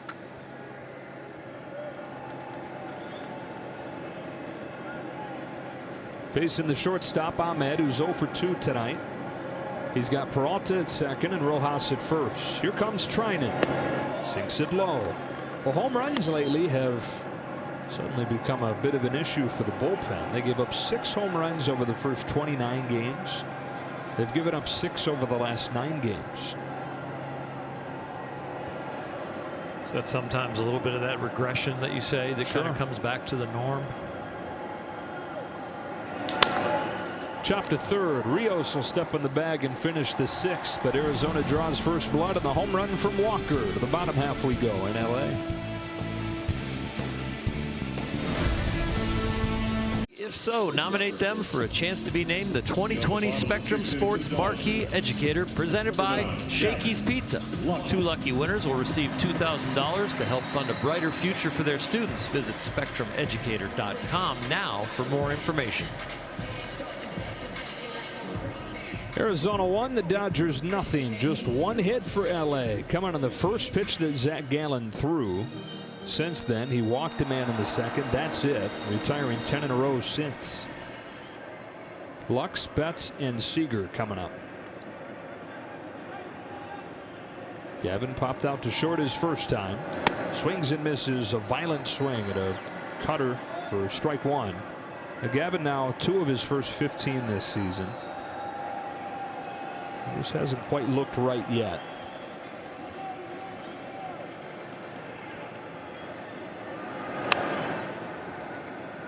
Same pitch, fouled it off. 0-2.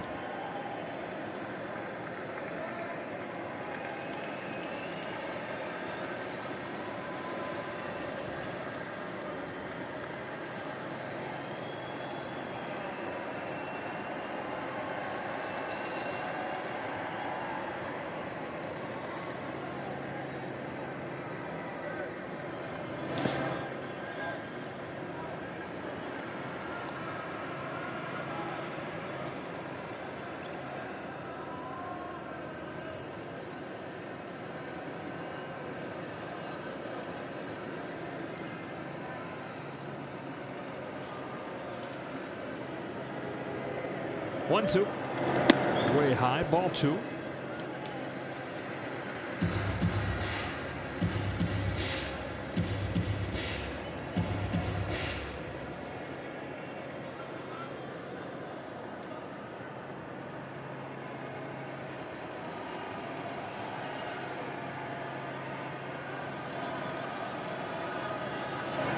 Got him with a changeup. He's struck out 4 of the last 5 Dodger hitters, and he's starting to remind you of somebody who did it at a pretty high level for a long time. He went cutter in, curveball down the middle, 0-2, fastball up, and then I'm like, he's going to throw changeup away, and that's what he does. And this is heaping very high praise, but what I've seen for these first few innings, he looks a lot like Greg Maddux as far as commanding the baseball, making it move in 2 different directions, and being able to change speeds. Nothing overwhelming, but just fantastic edgy pitching. Man, strike 1 on Betts. Now you just have to do it for about 15 years.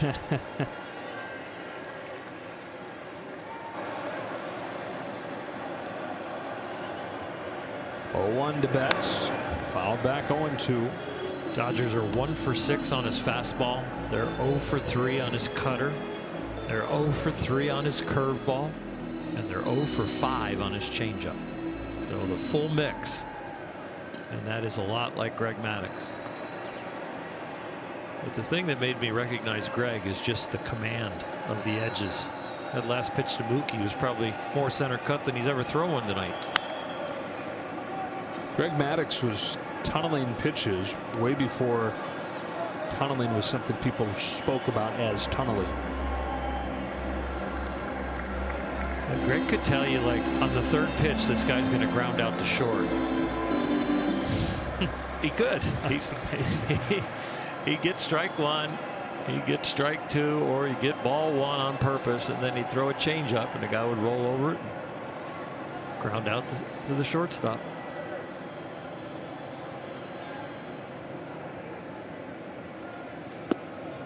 Good take by Betts. Ball 1.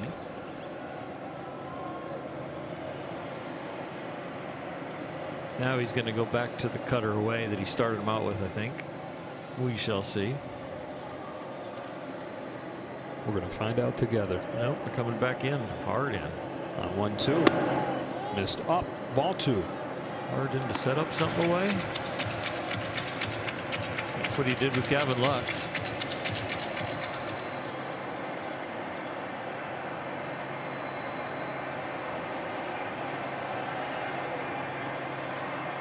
Back in there. They don't want Mookie to extend his arms.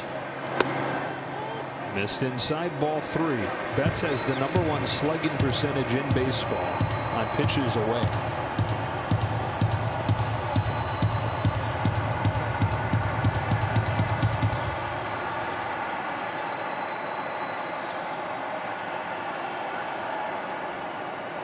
Going to go out there for the first time in a while. Left it over the plate. Betts dragged it on the ground to 3rd. Escobar gets him 2 out. Now a word from Arco. Arco, quality top-tier gas for less. Haven't been hardly any rallies against Zac Gallen this season. He's given up 10 runs total. 7 of those 10 runs have come off homers. Dodgers still looking for their first home run of this series. Perhaps that's what it takes to get to Gallen. Seager 0 for 2. Fly out and a ground out.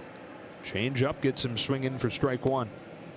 No home runs for the Dodger offense yesterday, but 8 walks and 2 errors by the Diamondbacks. A couple of sac flies. Good night from Chris Taylor. That was their offense.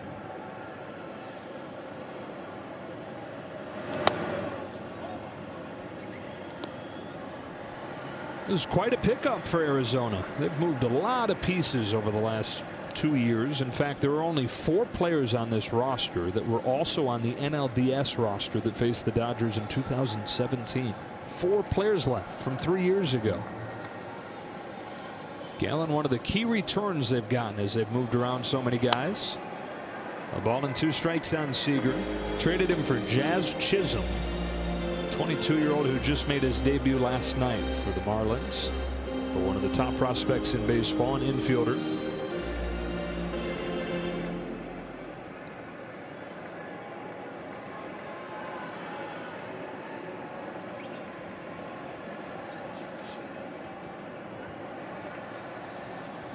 On 1-2, Seager takes ball 2.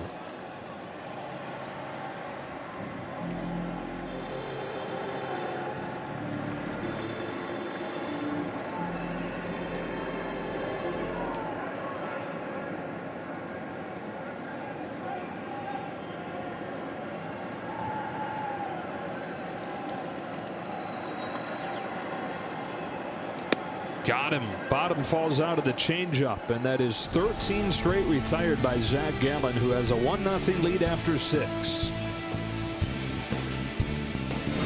Dodgers closer Kenley Jansen, who was named the National League Reliever of the Month for his work in July and August. He went 1-0 with a 1.23 earned run average and an NL leading 9 saves during that span, taking home his second career Reliever of the Month award after previously accomplishing that feat in June of 17. He has the best ERA and most strikeouts, 21 of any NL pitcher, with at least 3 saves across those 2 months. He has 10 saves on the year, guys, which is tied with Cleveland's Brad Hand and Oakland's Liam Hendricks for the major league lead. All right, Alana, congratulations to Jansen. Right now it's Blake Trinan. Got squeezed a little bit on that first one to Dalton Varsho. Cracks a bouncer to a charging Lux. Nice play, 1 gone. Dodgers membership takes season tickets to the next level with new benefits and exclusive experiences. Join today and secure your seats for great promotional nights, exciting matchups, and get access to the 2021 opening day. Visit Dodgers.com/membership.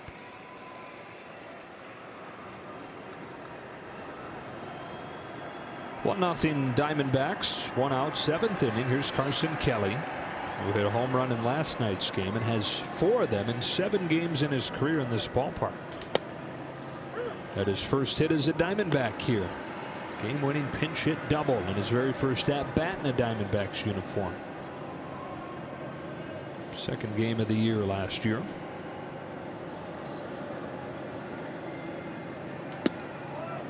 One ball, 1 strike.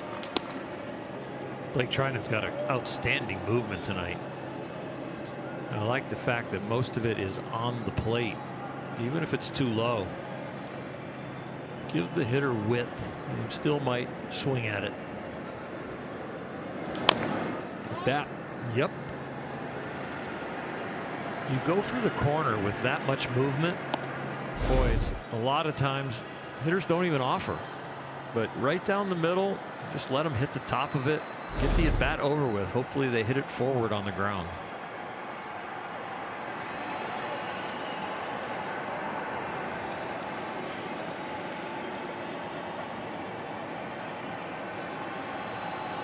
Here comes to the 1-2. And he got him to swing and miss at the slider for strike 3. They throw down to get him 2 out.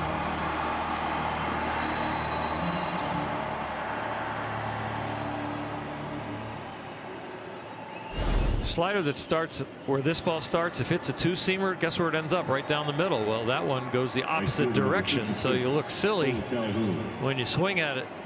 But all the other balls were going left to right. Now this one goes right to left, and you're out.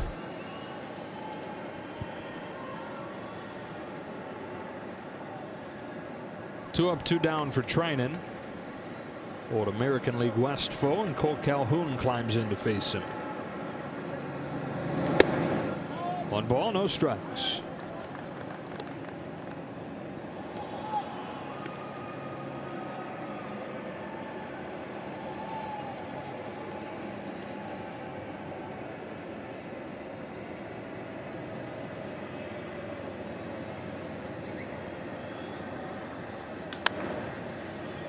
Got into the hands, 1-1.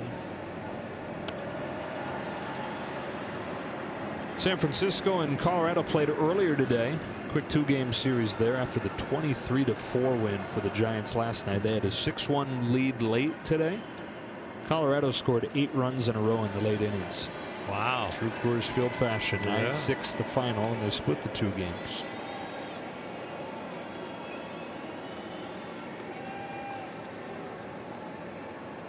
Padres tied with the Angels 3-3, 6th inning.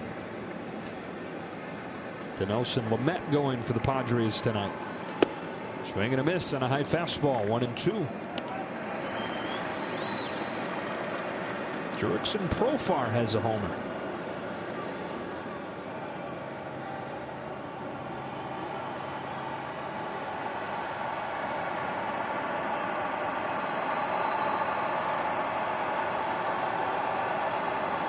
One ball, 2 strikes on Cole Calhoun. Trinan comes home, gets in on him. Little jam shot, short right. Lux going out to make the catch. And into 10-pitch inning for Blake Trinan. On to the bottom of the 7th. 1-0 Arizona. Arizona has a 1-0 lead. Welcome back inside, Joe and Oral, and they got to figure out a way to get to Zac Gallen. They sure do. You know, he's got 6 Ks. He's getting a lot of ground balls. Only the 1 hit and 1 walk, so they're not even getting any traffic. They got to figure out how to do that first, then maybe push some people across. 3, 4, and 5 coming up, and on the first pitch here in the 7th, Pollock with a weak fly ball to right. Calhoun. 1 pitch, 1 out. Just 83 total for Gallen.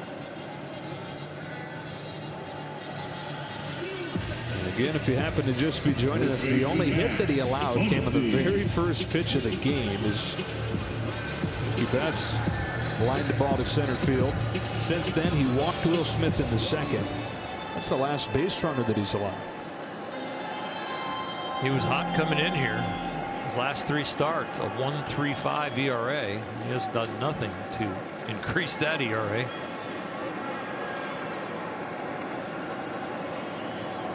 Muncy kind of guy that could tie it with 1 swing. In fact, just missed doing so. Just missed homering his last time to the opposite field.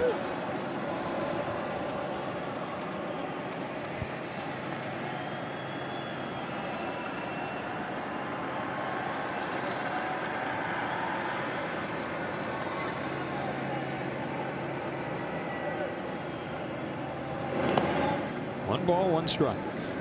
2 key pieces of this Dodger offense missing right now, with Justin Turner and Cody Bellinger out. A little bit more responsibility placed on Max's shoulders, and Mookie's carried it all year. Chris Taylor, who's in the on-deck circle.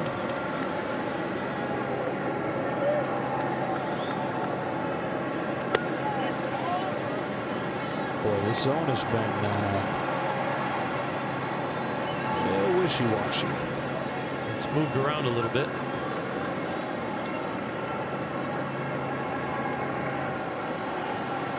On a 2-1. Muncy swings and misses. That changeup was a strike forever until it wasn't.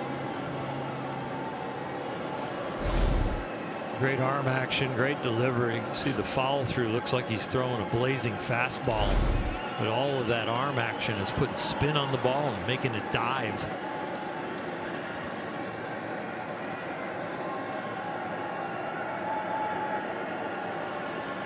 Dodgers down a run in the 7th on a 2-2. Muncy watches the same pitch miss. Uses the grip of his old Little League fastball to throw that changeup. Back when he was 7 or 8 years old and his hands were too small to throw it with 2 fingers. He got several fingers on it, throws it as hard as he can, and just kind of lets it do its thing. Marlins encouraged him to throw it more than he'd been doing with St. Louis. And last year was one of the most valuable changeups in all of baseball. It's really been the only pitch for him this season that, when you look at the full body of work, hasn't been well above average.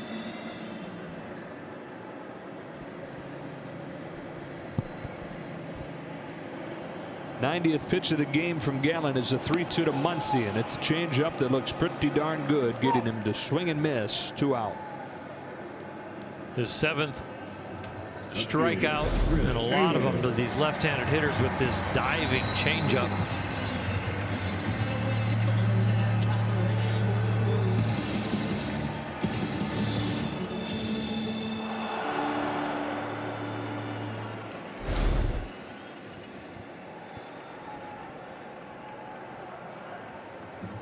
So that's 15 in a row retired for Gallen against one of the top offenses in baseball. Well, the Padres score more runs per game than the Dodgers. Here's Taylor with 2 out, lifting a fly ball to center field. Varsho angles back and puts it away and ends the 7th. 1-0 to the 8th we go. Dodger Baseball on Sportsnet LA is brought to you by AT&T TV. Find the local sports you love on AT&T TV. And by Morongo Casino, Resort and Spa. Playing it safe. Good times. Christian Walker's home run providing all the offense in this game as we move along to the 8th. Joe Orellana and Brustar Gratterall on the pitch. Had a few days off. Last outing was scoreless, but he did hit a batter. That wouldn't feel real good from this big fella. He can really run it up there. He has 6 outings now. He's given up just 1 unearned run. First one to Ketel Marte is at the knees, strike 1 as he opens his outing with a slider. Marte hitting for average again, but the power not there after he hit 32 home runs last season. Swats one towards the left field corner. Taylor will flag it down. 1 gone in the 8th. Brings up the hero at this point, and that is Christian Walker, whose 5th home run we look back on Statcast, powered by Google Cloud. Breaking ball that he got to the inner half, and he didn't miss it. Didn't go a long way, but he hit it just enough.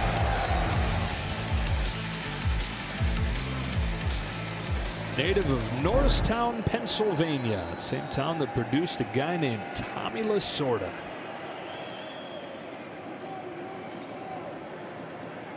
$11 big leaguers from there. Tommy, Mike Piazza.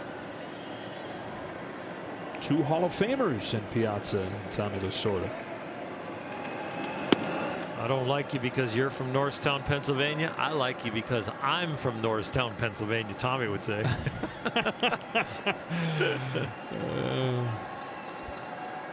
Dodgers actually drafted Christian Walker out of high school. Got this one off the end of the barrel. This will be Taylor again in left. Number 2, he decided to go to South Carolina instead of signing him. He's a 49th round pick, so it's not like it was too tough a decision. Went to a couple College World Series with the Gamecocks, and then was drafted by Baltimore, where he was blocked by Chris Davis. Got waived by 3 teams in a 1-month span. Baltimore, Atlanta, Cincinnati. All cut him loose before Arizona picked him up days before opening day 2017. And who's waiting at first base in Arizona? Paul Goldschmidt. So he's tearing it up in AAA, but it doesn't matter. Here's Peralta. There's ball 1 at 101. But they deal Goldschmidt, and it opens the door for Christian Walker. He broke his chain. Brewstar, yeah. At 101. That'll do it. Your neck's moving really fast.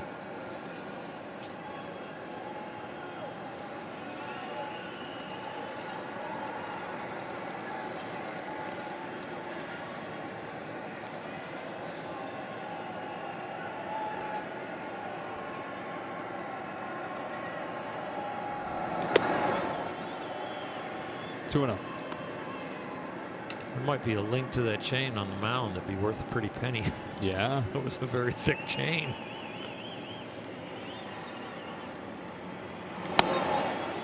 Three 3-0.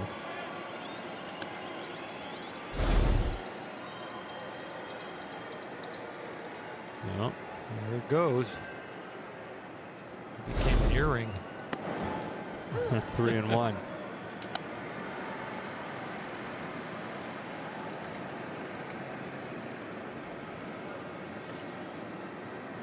Peralta, who has 2 hits tonight, hits this one along the line. Muncy takes it to the bag. That's a lightning quick 8th inning. 1-2-3 for Brewstar. Dodger offense trying to find something against Gallen, down 1-0. All right, thanks, guys. We thought this might be a pitcher's duel. It has turned out to be just that, but the Dodgers no answer for Zac Gallen so far. I think it's time for another walk-off. All right, we'll see right after the game. I think it's time for a hit. Another hit. They've got just one. Jock Peterson leads off the 8th, grounds it foul. 1 hit, 1 walk. Walk came in the 2nd. 16 straight retired. There is action down in the bullpen. Stephen Crichton, as Zac Gallen pitches into the 8th inning for the first time in his major league career.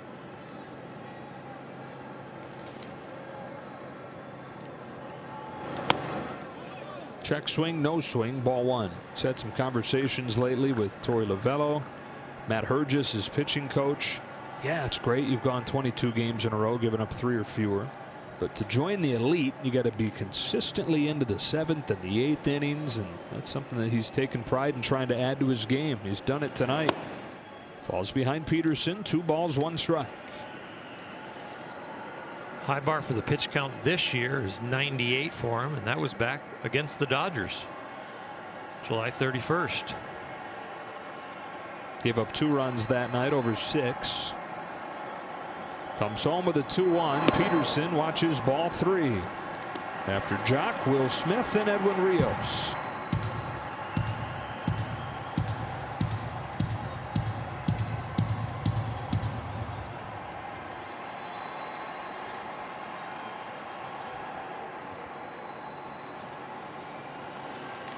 (3-1). Low strike, 3-2.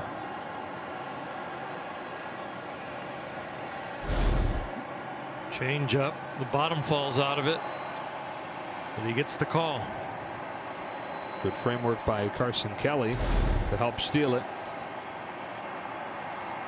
1-0 game in the 8th. Jock Peterson leading it off. And taking ball 4. Tying run aboard to open the 8th inning. First base runner they've had since Will Smith's 2nd inning walk. It was a short leash coming into this 8th. Torey Lovullo coming out. He's going to make the change. What an outing. What a season. What a career so far for Zac Gallen. It's now 23 consecutive starts to begin his career of 3 runs or fewer. Backstage Dodgers, we share the story of George Lumbar's late mom Posey and her efforts in the civil rights movement in the 1960s. Don't miss an all-new episode of Backstage Dodgers Friday after the postgame on Sportsnet LA. Zac Gallen's night is finished. The book not officially closed because the walk to Peterson is his responsibility, but either way, what a performance. Absolutely fantastic. He had the edges working. He only gave up the 1 hit to Mookie Betts, a couple of walks. The Dodgers have only put a man on base in 3 out of the 8 innings that he started. That was in the 1st, the 2nd, and here in the 8th. So he hands it off to Stephon Crichton. 28-year-old facing Will Smith. He watches it spin outside, ball 1. Will tonight 0 for 1. He grounded out, but he also walked. Prior to Peterson's walk to lead off this inning, that 2nd inning walk, the last base runner.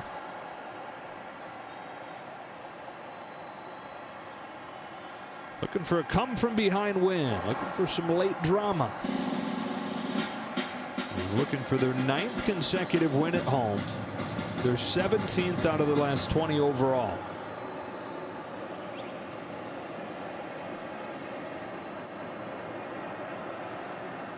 On a 1-0, Smith watches ball 2.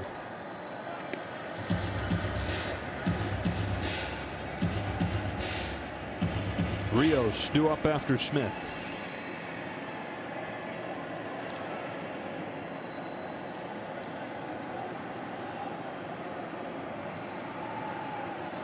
Crichton's 2-0. Smith grounds it foul, 2-1. This is where Will seemed like every time he came up in a big spot last year had some kind of response for it, some kind of big moment to deliver.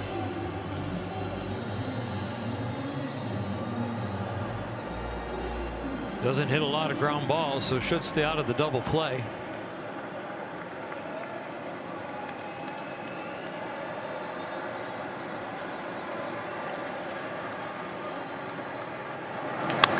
Sharply hit at 3rd. Escobar goes to 2nd. 1 in time, a double play. Oh. He hit it hard. His exit velocities are outstanding, and this one he didn't get in the air. Just a 2-hopper almost in the 6th hole. We mentioned it earlier, but he's got the lowest ground ball rate in all of baseball this year. Yeah. Bad spot for one here. Wow. And he hit it hard enough for them to even turn 2 with his speed.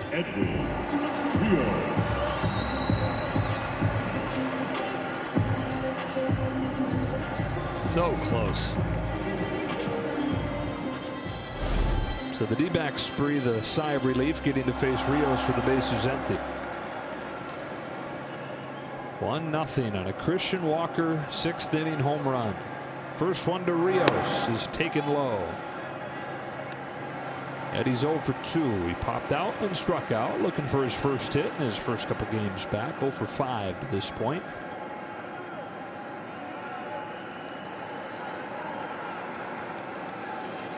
One-0 pitch. 1 ball, 1 strike.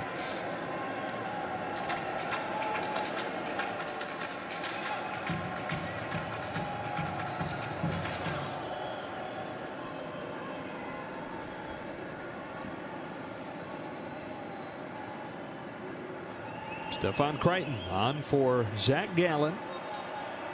His 1-1 to Edwin Rios.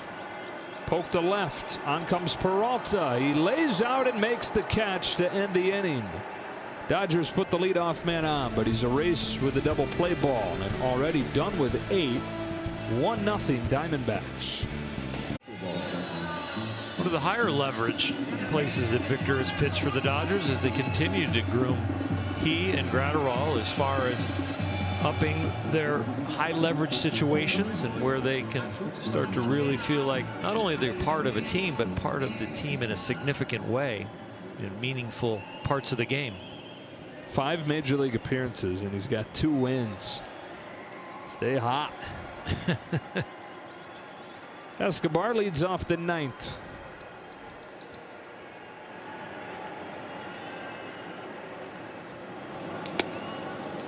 One and 0. Rojas and Ahmed to follow. It's Clayton Kershaw tomorrow. What a season he's having. Top 5 in the National League with a 1.80 ERA. Facing Luke Weaver, who's 1-5 with an 8.23. Went around and it's 1-1.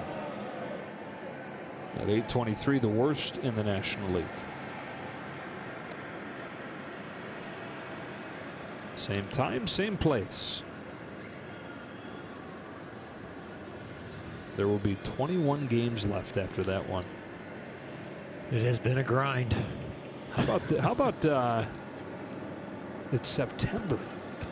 No, the leaves are going to change pretty soon. I know, right? Lux charges this one, throws Escobar out with a tag from Max Muncy. Now a word from Fix Auto Collision Centers.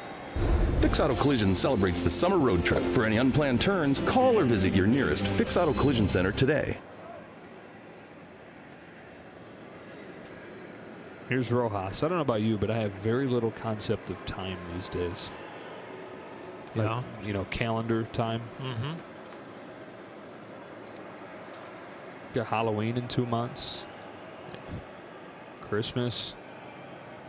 The only thing I look at on the calendar is what time's the game. Yeah, I mean that's given structure again. So you've got that. Help mark off the days.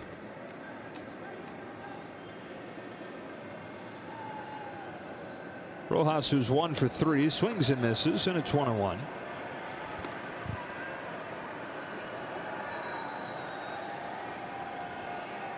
Victor Gonzalez is sneaky fast for me. That ball he just threw there was 96.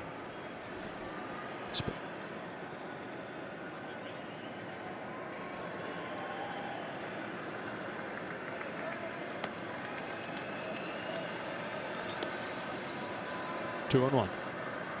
Last one there, 95 with some cutting action. The action tells you that not all the arm speed is going into velocity. Some of it's got to be going into deflecting the ball out of your hand a little bit. Put some spin on it.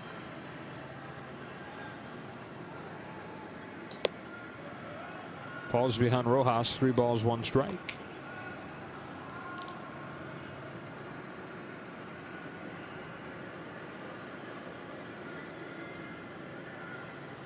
It's one thing to hear about how big leaguers work out and how intense they are and pay attention to detail on a daily basis. It's another thing to see it.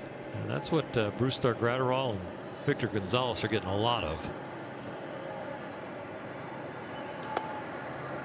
Walks Rojas, who's aboard with 1 gone here in the 9th.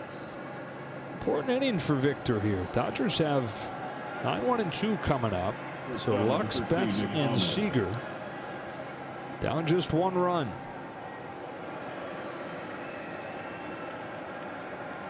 And there's the answer to the question, who now closes games for Arizona, with Archie Bradley Now pitching for the Cincinnati Reds, Kevin Ginkel.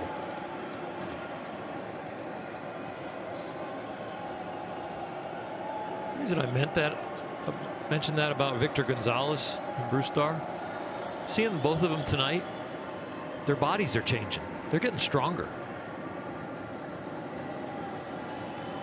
They've had a month now plus summer camp being under the strength and conditioning program with the big league club.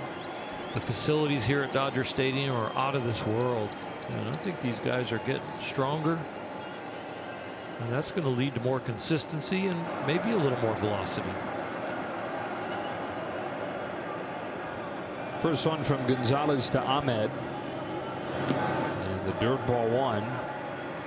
He's missed with 5 of his last 6, and that'll draw a visit from Will Smith and from the third baseman Edwin Rios. The time to make an adjustment. Whatever's in your toolbox that gets you to pulling the baseball, that's where he's been missing to his glove side, kind of pulling it across his body.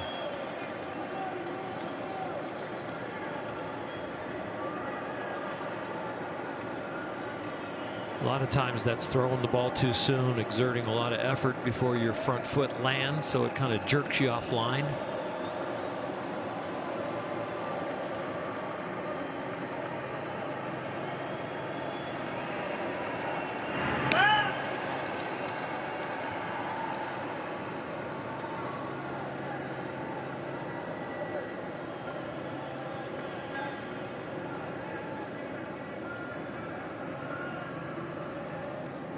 Josh Rojas, 4 steals in his 42 major league games.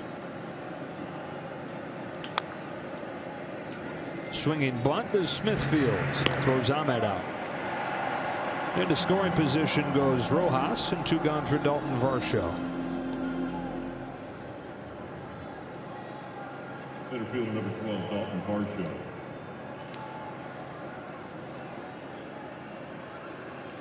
So Varsho, who is 0 for 3 today, 4 for 32 this season. Opportunity here to give Arizona what would be a huge insurance run. On the flip side, Gonzalez can tee up Lux, Betts, and Seager to tie the game with 1 swing if he's able to get out of this. Gonzalez home with the first one. A cut and a miss, strike 1.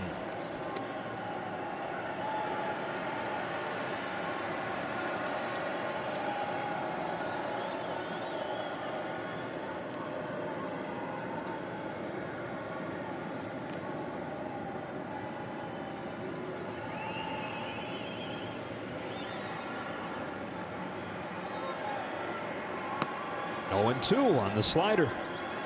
We haven't seen that tool yet, and that was outstanding.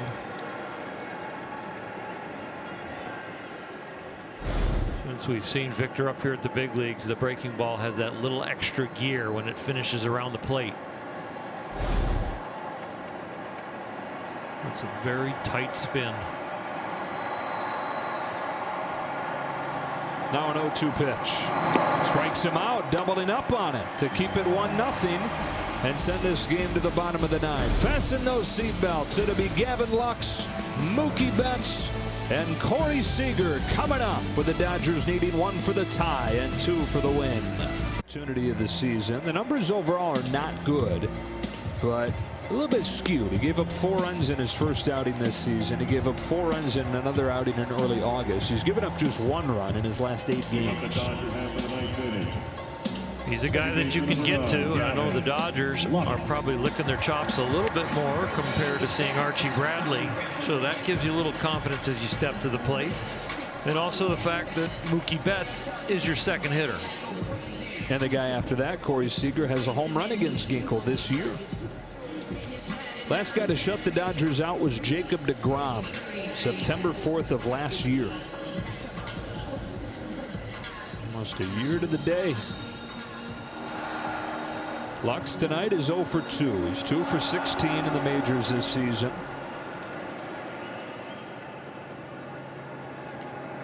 Here we go with the 9th inning. Ginkel's first one is grounded gently to second. 1 pitch, 1 out. Arizona has faced just 2 more than the minimum tonight, and they've faced the minimum over the last 7 innings. Here's bats. 1-0, 1 gone, 9th inning.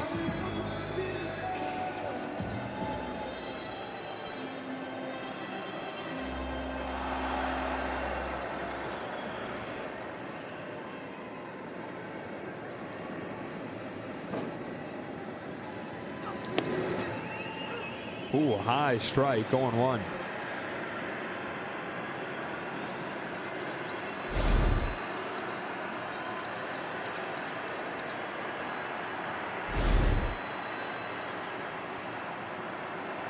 On an 0-1 pitch, a little bit up. A high ball. He tries a smile from Mookie.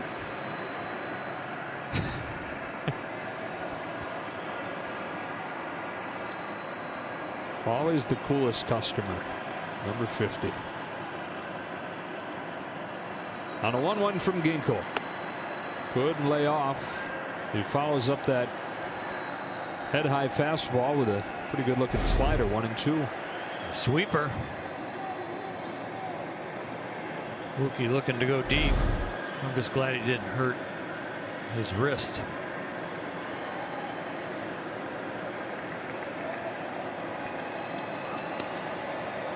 Similar pitch, but he takes it. 2-2. The few days that he missed early this season, the hand and wrist issue on a swing.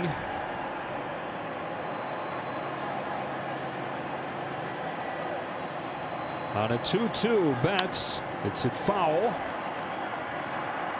Gone outside with a few pitches, and we mentioned it in one of Mookie's earlier at-bats tonight. He's been the most powerful hitter in baseball on pitches away. We've seen him pull pitches away, somehow get the bat extended and yank home runs on pitches over the outer part of the plate.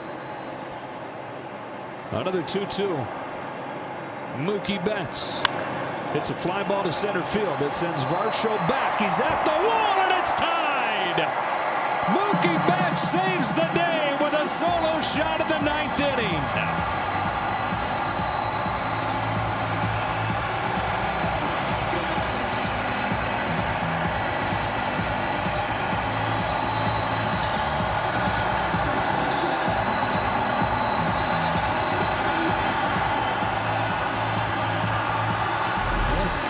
Hit in the first pitch of the game, and now a breaking ball. He had to supply all the power for this off-speed pitch, and boy, the ball has not been carrying here tonight, but this one carries far enough, and this game is tied. And now Seager, fastball for strike 1. Mookie's 12th home run of the season. 1-1 just like that. Back at square one with 1 gone here in the 9th. And now an 0-1 from Ginkel to Seager. Outside, ball 1.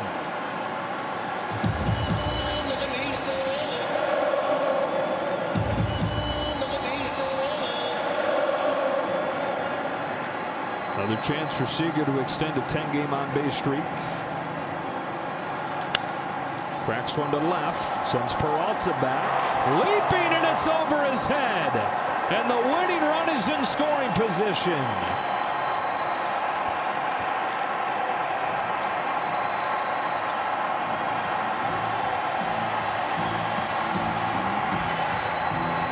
Last year was a lazy fly ball to left. This year, feeling all completely back. Strength, the swing, the rhythm. And now it's a driven line drive to left field. It would turn anybody around. The Dodgers are in business now. Forget trying to tie it. Now win it. It was the Betts homer that evened the issue at 1. It's the Seager double that sets the table for A.J. Pollock. A.J. Pollock.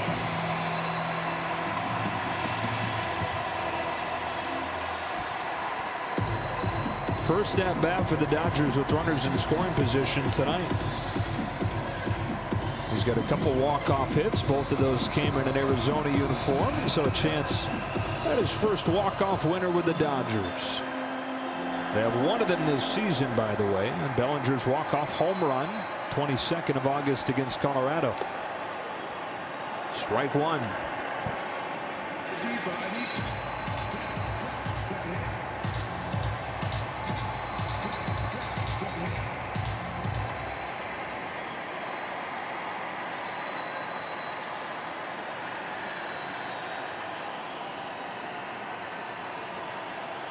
Looking for a 12th come-from-behind win this year. High fastball. He checks his swing, and it's 1-1.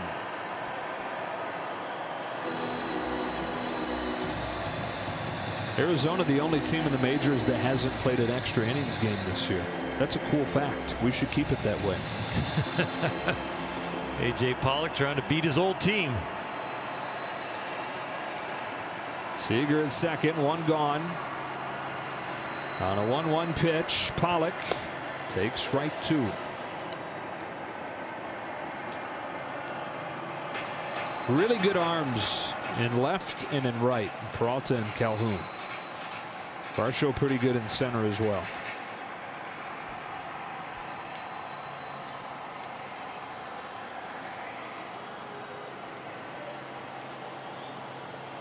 A.J. Pollock a chance to win it for the Dodgers.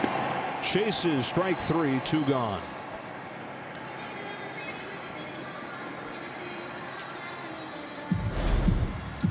Breaking ball that doesn't sweep off the plate, goes straight down. Outstanding pitch. Looks like a strike, possibly a fastball for a long way.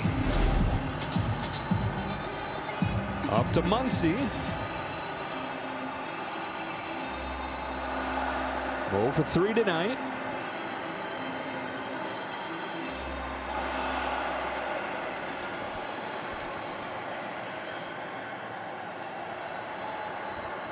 Ginkel's first one. Muncy takes it low, ball one.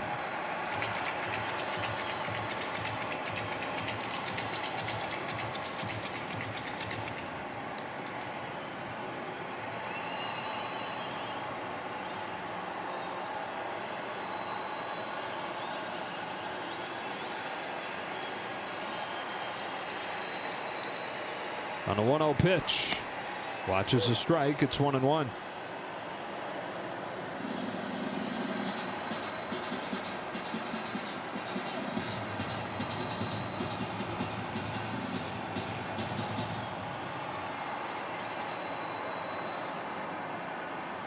Kelly going to go out to talk with Ginkel.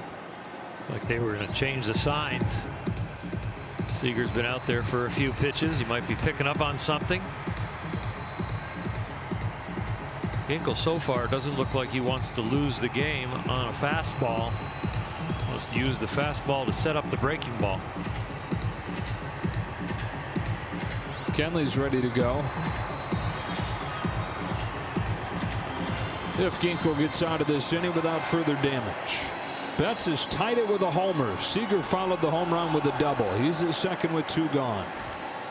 A 1-1 pitch from Kevin Ginkel to Max Muncy. Couldn't lay off. 1-2. Rare chase from Muncy. If he throws him a fastball on this next pitch, it'll probably be elevated or very inside.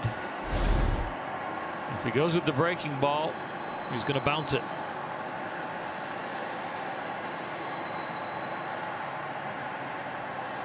Winning run at second. Two gone, ninth inning. 1-2. He did bounce it, and it evens 2 balls, 2 strikes. The fastball inside with the winning run at second and first base open is not a risky pitch, because even if you graze him or hit him, you throw it with the intention of it's going to be right exactly where you want it, or it's going to miss inside. It doesn't have the risk factor as it does in the middle of the game, because here you don't mind if Muncy's standing on first and you hit him.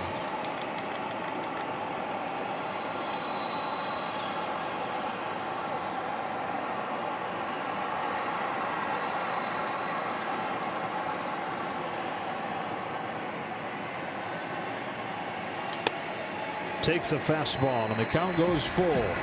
Taylor waiting on deck.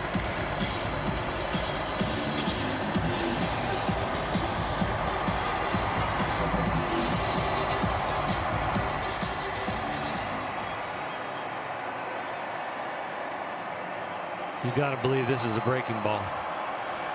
If he throws you a fastball for a strike, you tip your hat. It was a breaking ball. It's grounded to second. Marte waits on it, throws in time to get him, and end the inning. We've moved to extras as Mookie Betts ties it with a home run, his 12th of the season. They go 8 innings with nothing. They get just enough in the 9th, and we play on at Dodger Stadium. The 10th we go, and Kenley Jansen coming on to pitch, the newly named National League Pitcher of the Month. Kenley's almost been perfect. You see the 10 out of 11. That was the night that they blew 3 saves as they went into extra innings and couldn't get it done. But Kenley just winning reliever of the month. He's on a roll.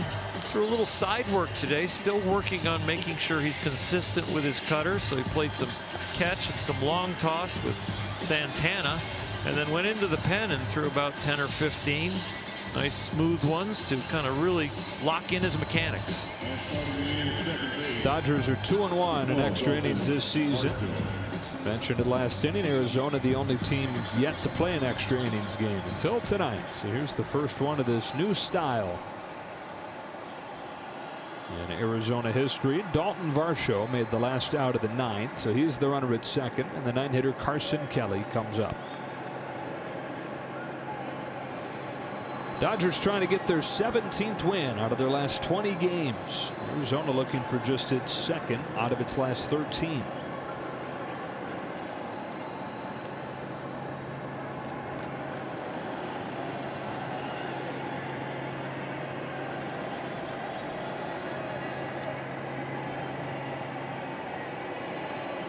Kenley settles in and comes home. Strike 1 on Kelly. Arizona gets a runner at second, obviously, but in this series they're 0 for 8 with runners in scoring position.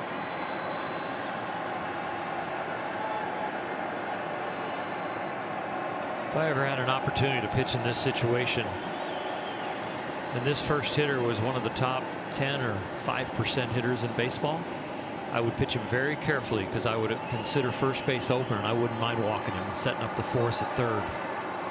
Even when a big inning probably beats you? If that's Mike Trout, if that's Bryce Harper, if that's one of the top hitters that I know can possibly hit me at a higher clip, and I can just put him over there at first, and as a ground ball pitcher I can set up a double play, because then the same ground ball to the right side that would move the runner over, I get 2 outs and a man on third. So there are certain hitters that I would pitch very carefully or almost semi-intentionally walk.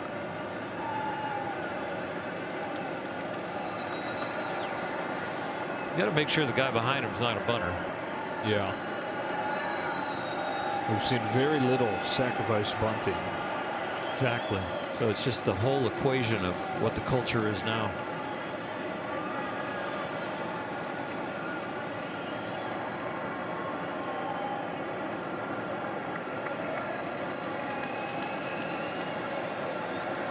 All that to say, I think a walk to a great hitter in this situation is not the end of the world.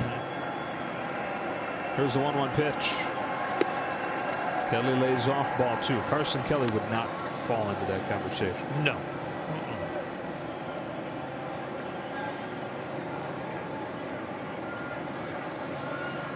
Don't tell his parents. Hopefully I didn't just do that.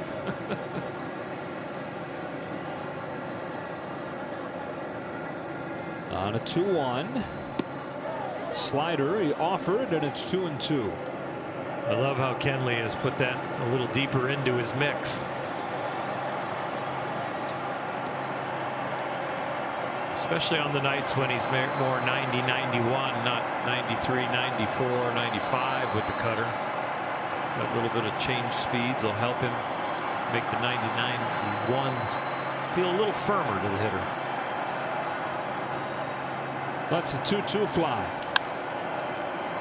Pop fly right center. Betts started back, comes on, puts it away, 1 gone.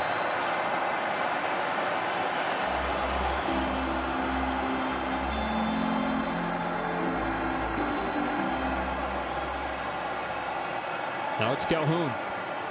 Who against Kenley Jansen in his career is 4 for 7 with a double and a homer.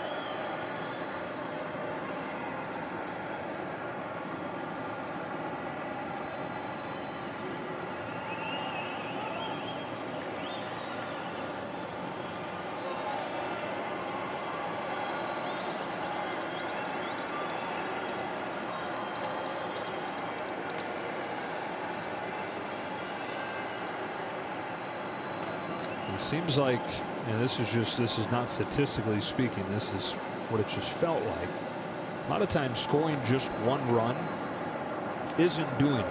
Right. The teams are playing for bigger inning as the home team or as the road team. It's ball one on Calhoun. I'm seeing hardly any road teams in the top of the inning sacrifice or steal. Instead swinging away, hoping for 2 runs, because if you're scoring 1, you're leaning towards just more or less extending the game. So the other team's going to get a guy at second too.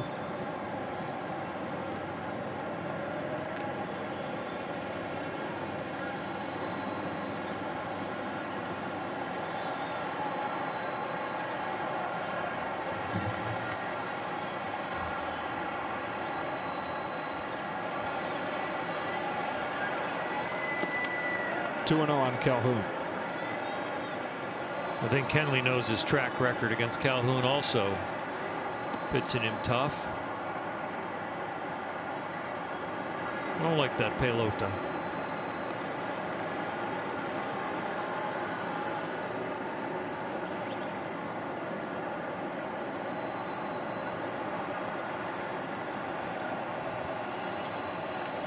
I think this extra inning format is here to stay. Beyond the pandemic season, and I really do. It's got a good feel to it. 3-0. Immediate intensity. Had I told you that at the start of the season, what would you have said? Nope. And no thank you. After the first encounter with it, I started to like it right away. Okay. But I still would have been evaluating how has all of baseball's reaction been to it. And I think it's been positive. Jansen's 3-0. It's a 4-pitch walk to Calhoun. So first and second now, 1 away for Ketel Marte. I think it actually levels the playing field as far as the schedule is concerned. You know, 3-game series, the last game goes into extra innings. And it goes 15 innings, and now you limp into the next series. All of a sudden, if you can get that game to end after 10 or 11, feel a little better going into the next series, and it's a little bit more of an even format for the whole 162 games.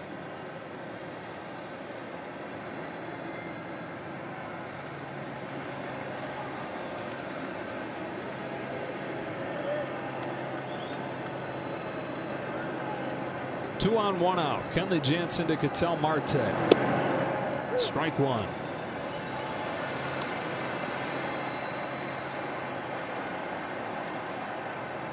Marte, a switch hitter, much better from the other side of the plate.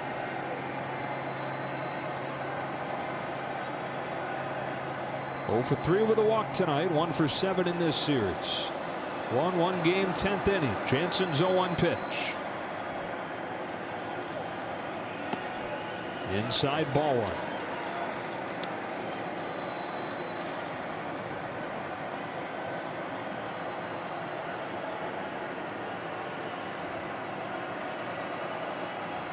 Marte wears a shin guard on his front leg, but I don't think it was for Kenley Jansen's cutter down there by his kneecap.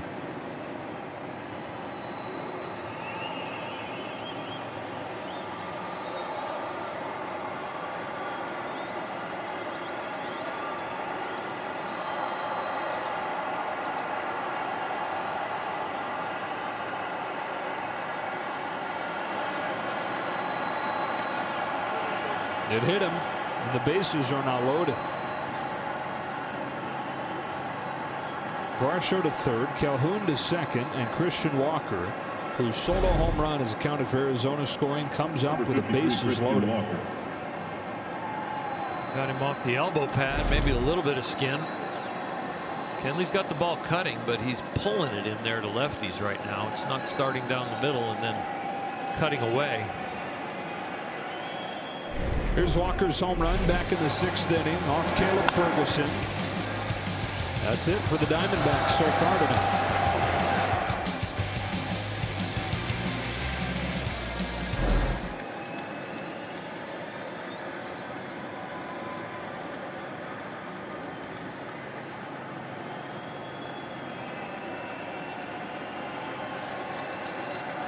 Kenley Jansen just 4 out of 12 strikes so far. First one to Christian Walker. Very high, ball 1. Dodgers playing double play depth. They don't want to give up 2. Come towards that strategy, Joe, that you talked about, that 1 is something the offense probably should get. You don't want to give up 2. 2-0 and nowhere to put him.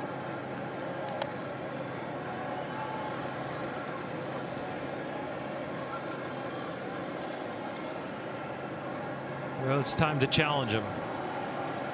Throw something for a strike that has late movement. More center cut than you'd like.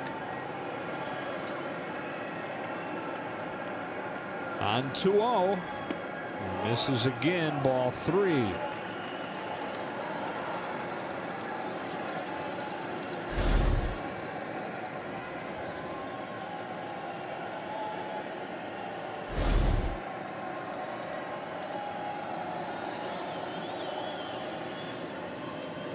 Bases loaded, 1 away, 10th inning. Kenley Jansen to Christian Walker for the 3-0 pitch. That's in there, strike 1.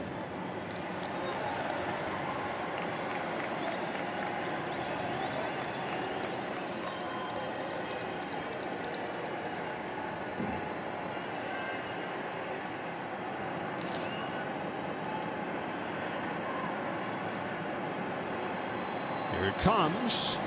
Strike 2.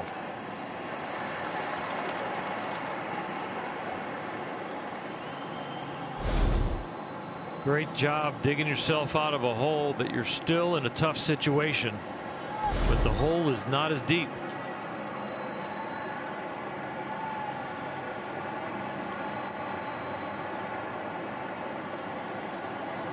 Bases loaded, 1 away in the 10th. A payoff pitch.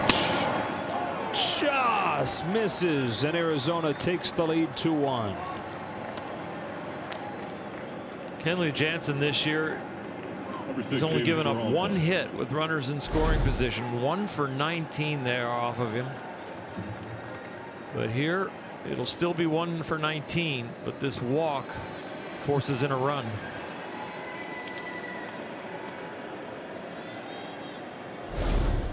Still just 1 out, and up comes David Peralta.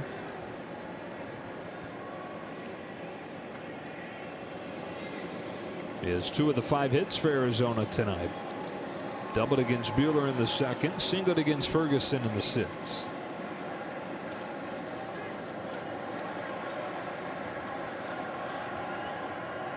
Ghost runner at second to start the inning, and then you add the 2 walks and a hit batter. It's a tough format.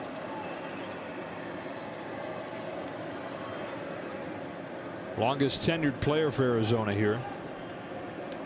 Takes ball 1 very high to sign an extension. 3-year extension, so he'll be a Diamondback barring a trade for at least first 9 years of his career.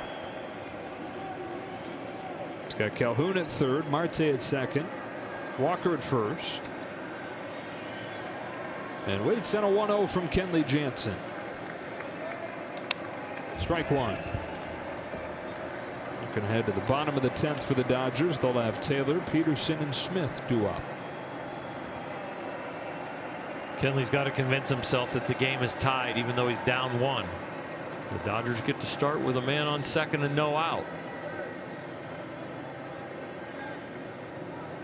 It's not over yet. Trying to get his way out of trouble in the 10th. He gets ahead 1-2.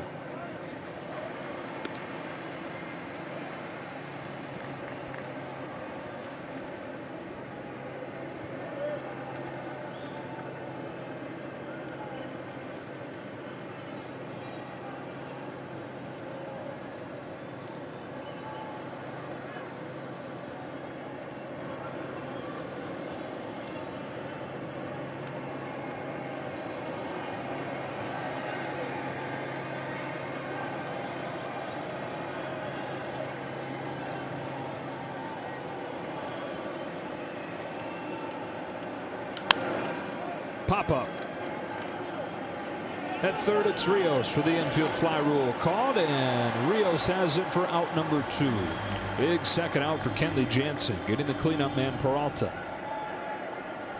Number 5, Eduardo Escobar. And it's up to Escobar with 2 gone. Boy, if he's able to limit the damage to 1 here. It's good work, especially when you're really struggling with your command and your number 1 pitch, your cutter, is failed you. Right there, he got the pop up with the slider. And now faces Escobar, whose average is at an unsightly 195 after a breakout season last year, at least a career year last year. He takes strike 1.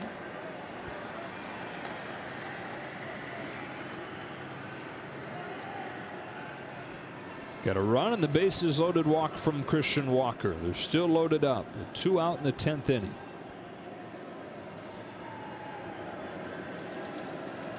Jansen delivers 0-1. Strike 2. Just the 3rd cutter that he has thrown for a strike this inning. He throws some 2-seamers up in the strike zone away to lefties. Thrown a few sliders and those cutters. Escobar this season 0 for 18 on hard stuff up and out of the zone.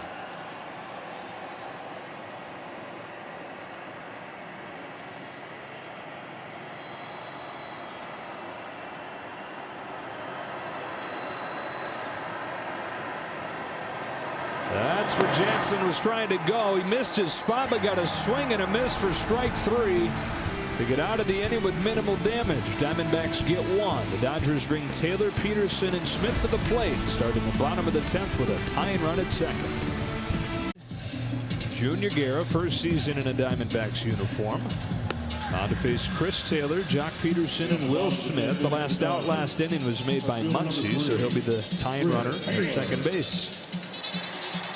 He has not given up much hard contact this year, even with that 3.21 ERA. The 3rd lowest among relievers as far as the exit velocity, believe it or not. His fastball is going to come in at 94, and that's a lot harder than his exit velocity average at 79 miles an hour. Hey, quick, how are you handling it on your scorecard, putting a runner at second? Ghosty at second. You draw a little picture of a ghost? I just draw a double. Okay, looks like no double and a circle. Pac-Man ghost drawn there. Oh no, okay. Taylor to lead it off. Corners pinch in a little bit. Taylor lays it down up the third base line, but it goes foul. So bunting is one thing when you are the first team hitting, top of the inning. But once you know what you need, it's a little more common. And with the Dodgers knowing that 1 run would tie it and extend the game, it's not completely out of the question. With Chris's speed, if that ball stays fair, it's a base hit. I don't even care if you're pinched in at third.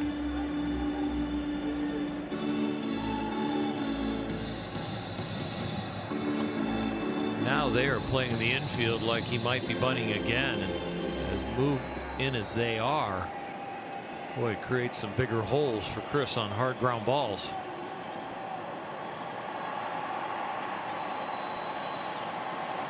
Well, bunt is essentially playing to extend the game. Taylor pulled the bat back, and it's 1-1.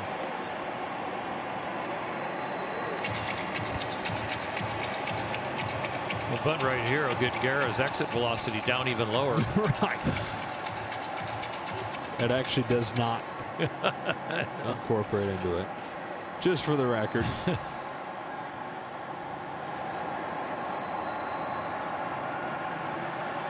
Tying run at second, 10th inning. 1-1 pitch. Lays this bunt down. Garrett going to third, and he throws it wildly. This game is tied, and the winning run is in scoring position in the blink of an eye. Just how you drew it up. Kenley Jansen left the mound very angry, and his team's about to pick him up. And the Arizona Diamondbacks, Junior Guerra picking him up, trying to make the play at third. Just take the out, take the tie game, but he goes for the risky play, and Max Muncy makes him pay. And with everything that's going on over there at third, Chris Taylor able to round first and get himself into scoring position at second. Well, if you're playing for one there, do you play for one here too to win the game? Do you play small ball, or you let him swing away? I think you can with Jock. I think you can bunt the ball firmly to third base. Chris Taylor's got good wheels. You can move him up. You don't need two. You just need one. Obviously, you're playing for one, but do you do it in small ball fashion, or you're letting him swing away? Really indication our Jock will be swinging away. Took very high, ball one. Thing with Jocks is he's a great pull hitter. Some of the reactions, it's like the zoo.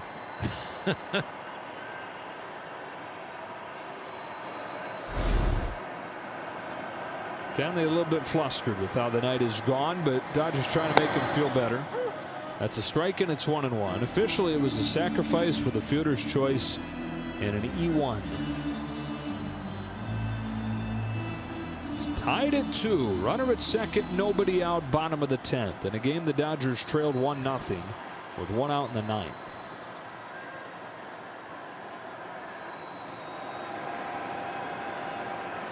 There goes Taylor, and it's hit foul. He had it stolen by a mile. Oh, Jock, if you see that kind of jump, if you have any way of not swinging. Left-handed hitter. I mean, you do see. He's concentrating on the ball, but wow. That would have been our second stolen base of the year where you could stand up. Mookie had the first. And it would have been Taylor's second stolen base in extra innings this year. Did it down in Anaheim.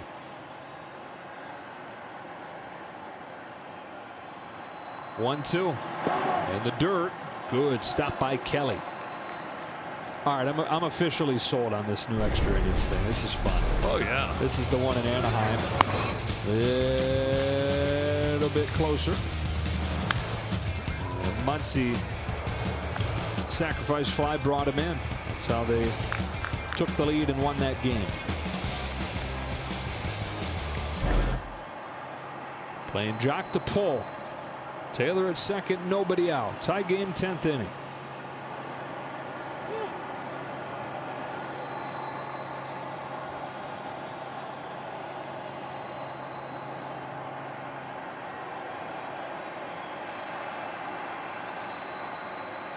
Garrett to Peterson.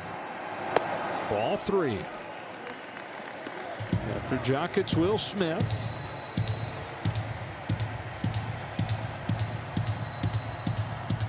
It's another one of those, if you don't mind if you walk him. Because the Dodgers have shown that they will bunt, at least set up a force at third. Especially now where one run is the runner at second is all that matters. That's Taylor, who has great speed. Jock has a habit of calling timeout on 3-2 pitches.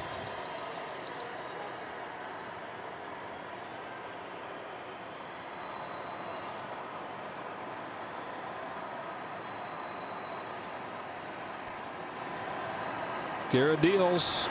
Peterson hits a ground ball up the middle. Backhand Ahmed throws to get Jock.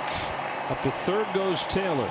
So they are able to advance the winning run. On a 3-2 pitch, Peterson grounds out up the middle, and up comes Will Smith with one away. After number 16, Will Smith.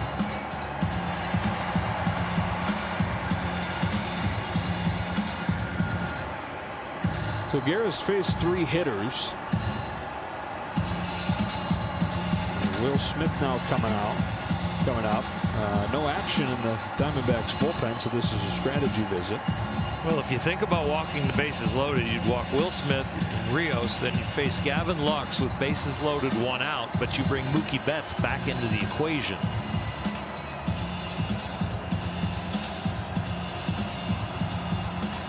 So we will see what they decide. Well, Guerra close to a walk-in inning. That worry me. Well, you might get that anyway if you think about setting up a double play. Right now, they're going to pinch the whole outfield defense in and bring the whole infield defense right to the edge of the grass.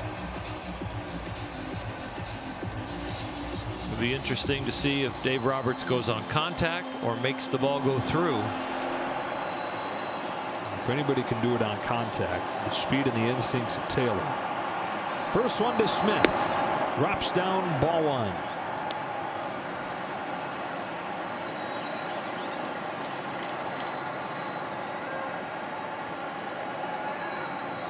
The squeeze would be really exciting right here. Oh, man, wouldn't it? It'd be a fitting way for this game to end. 1 ball, no strikes. Here comes Guerra. Smith. It's a ground ball foul, and it's 1-1.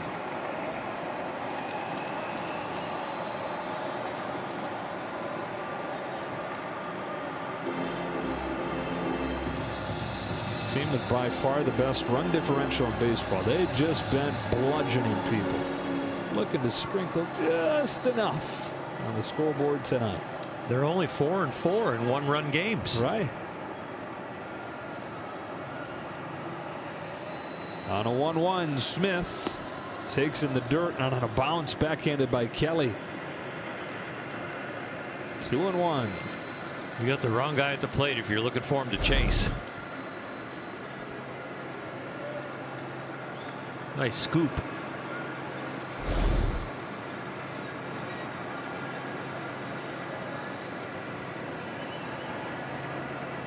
Two-one pitch. That is going to do it. The Dodgers do just enough tonight to win it 3-2 in 10 innings. Shut out through 8. Betts ties it with a home run in the 9th. And Will Smith wins it here in the bottom of the 10th inning, 3-2. Kenley Jansen, you spit the hook and you got the W. Will Smith delivered it. What a fun game.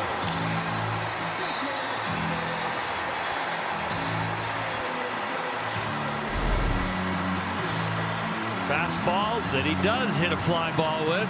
He doesn't hit a lot of ground balls. Earlier in the game I said that, and he hit right into a double play, but not here. He's the hero driving that run in. So a comeback win for their 9th in a row at Dodger Stadium. They're 17th out of their last 20 overall. They are 28-10, the best record in baseball. And they've won another series.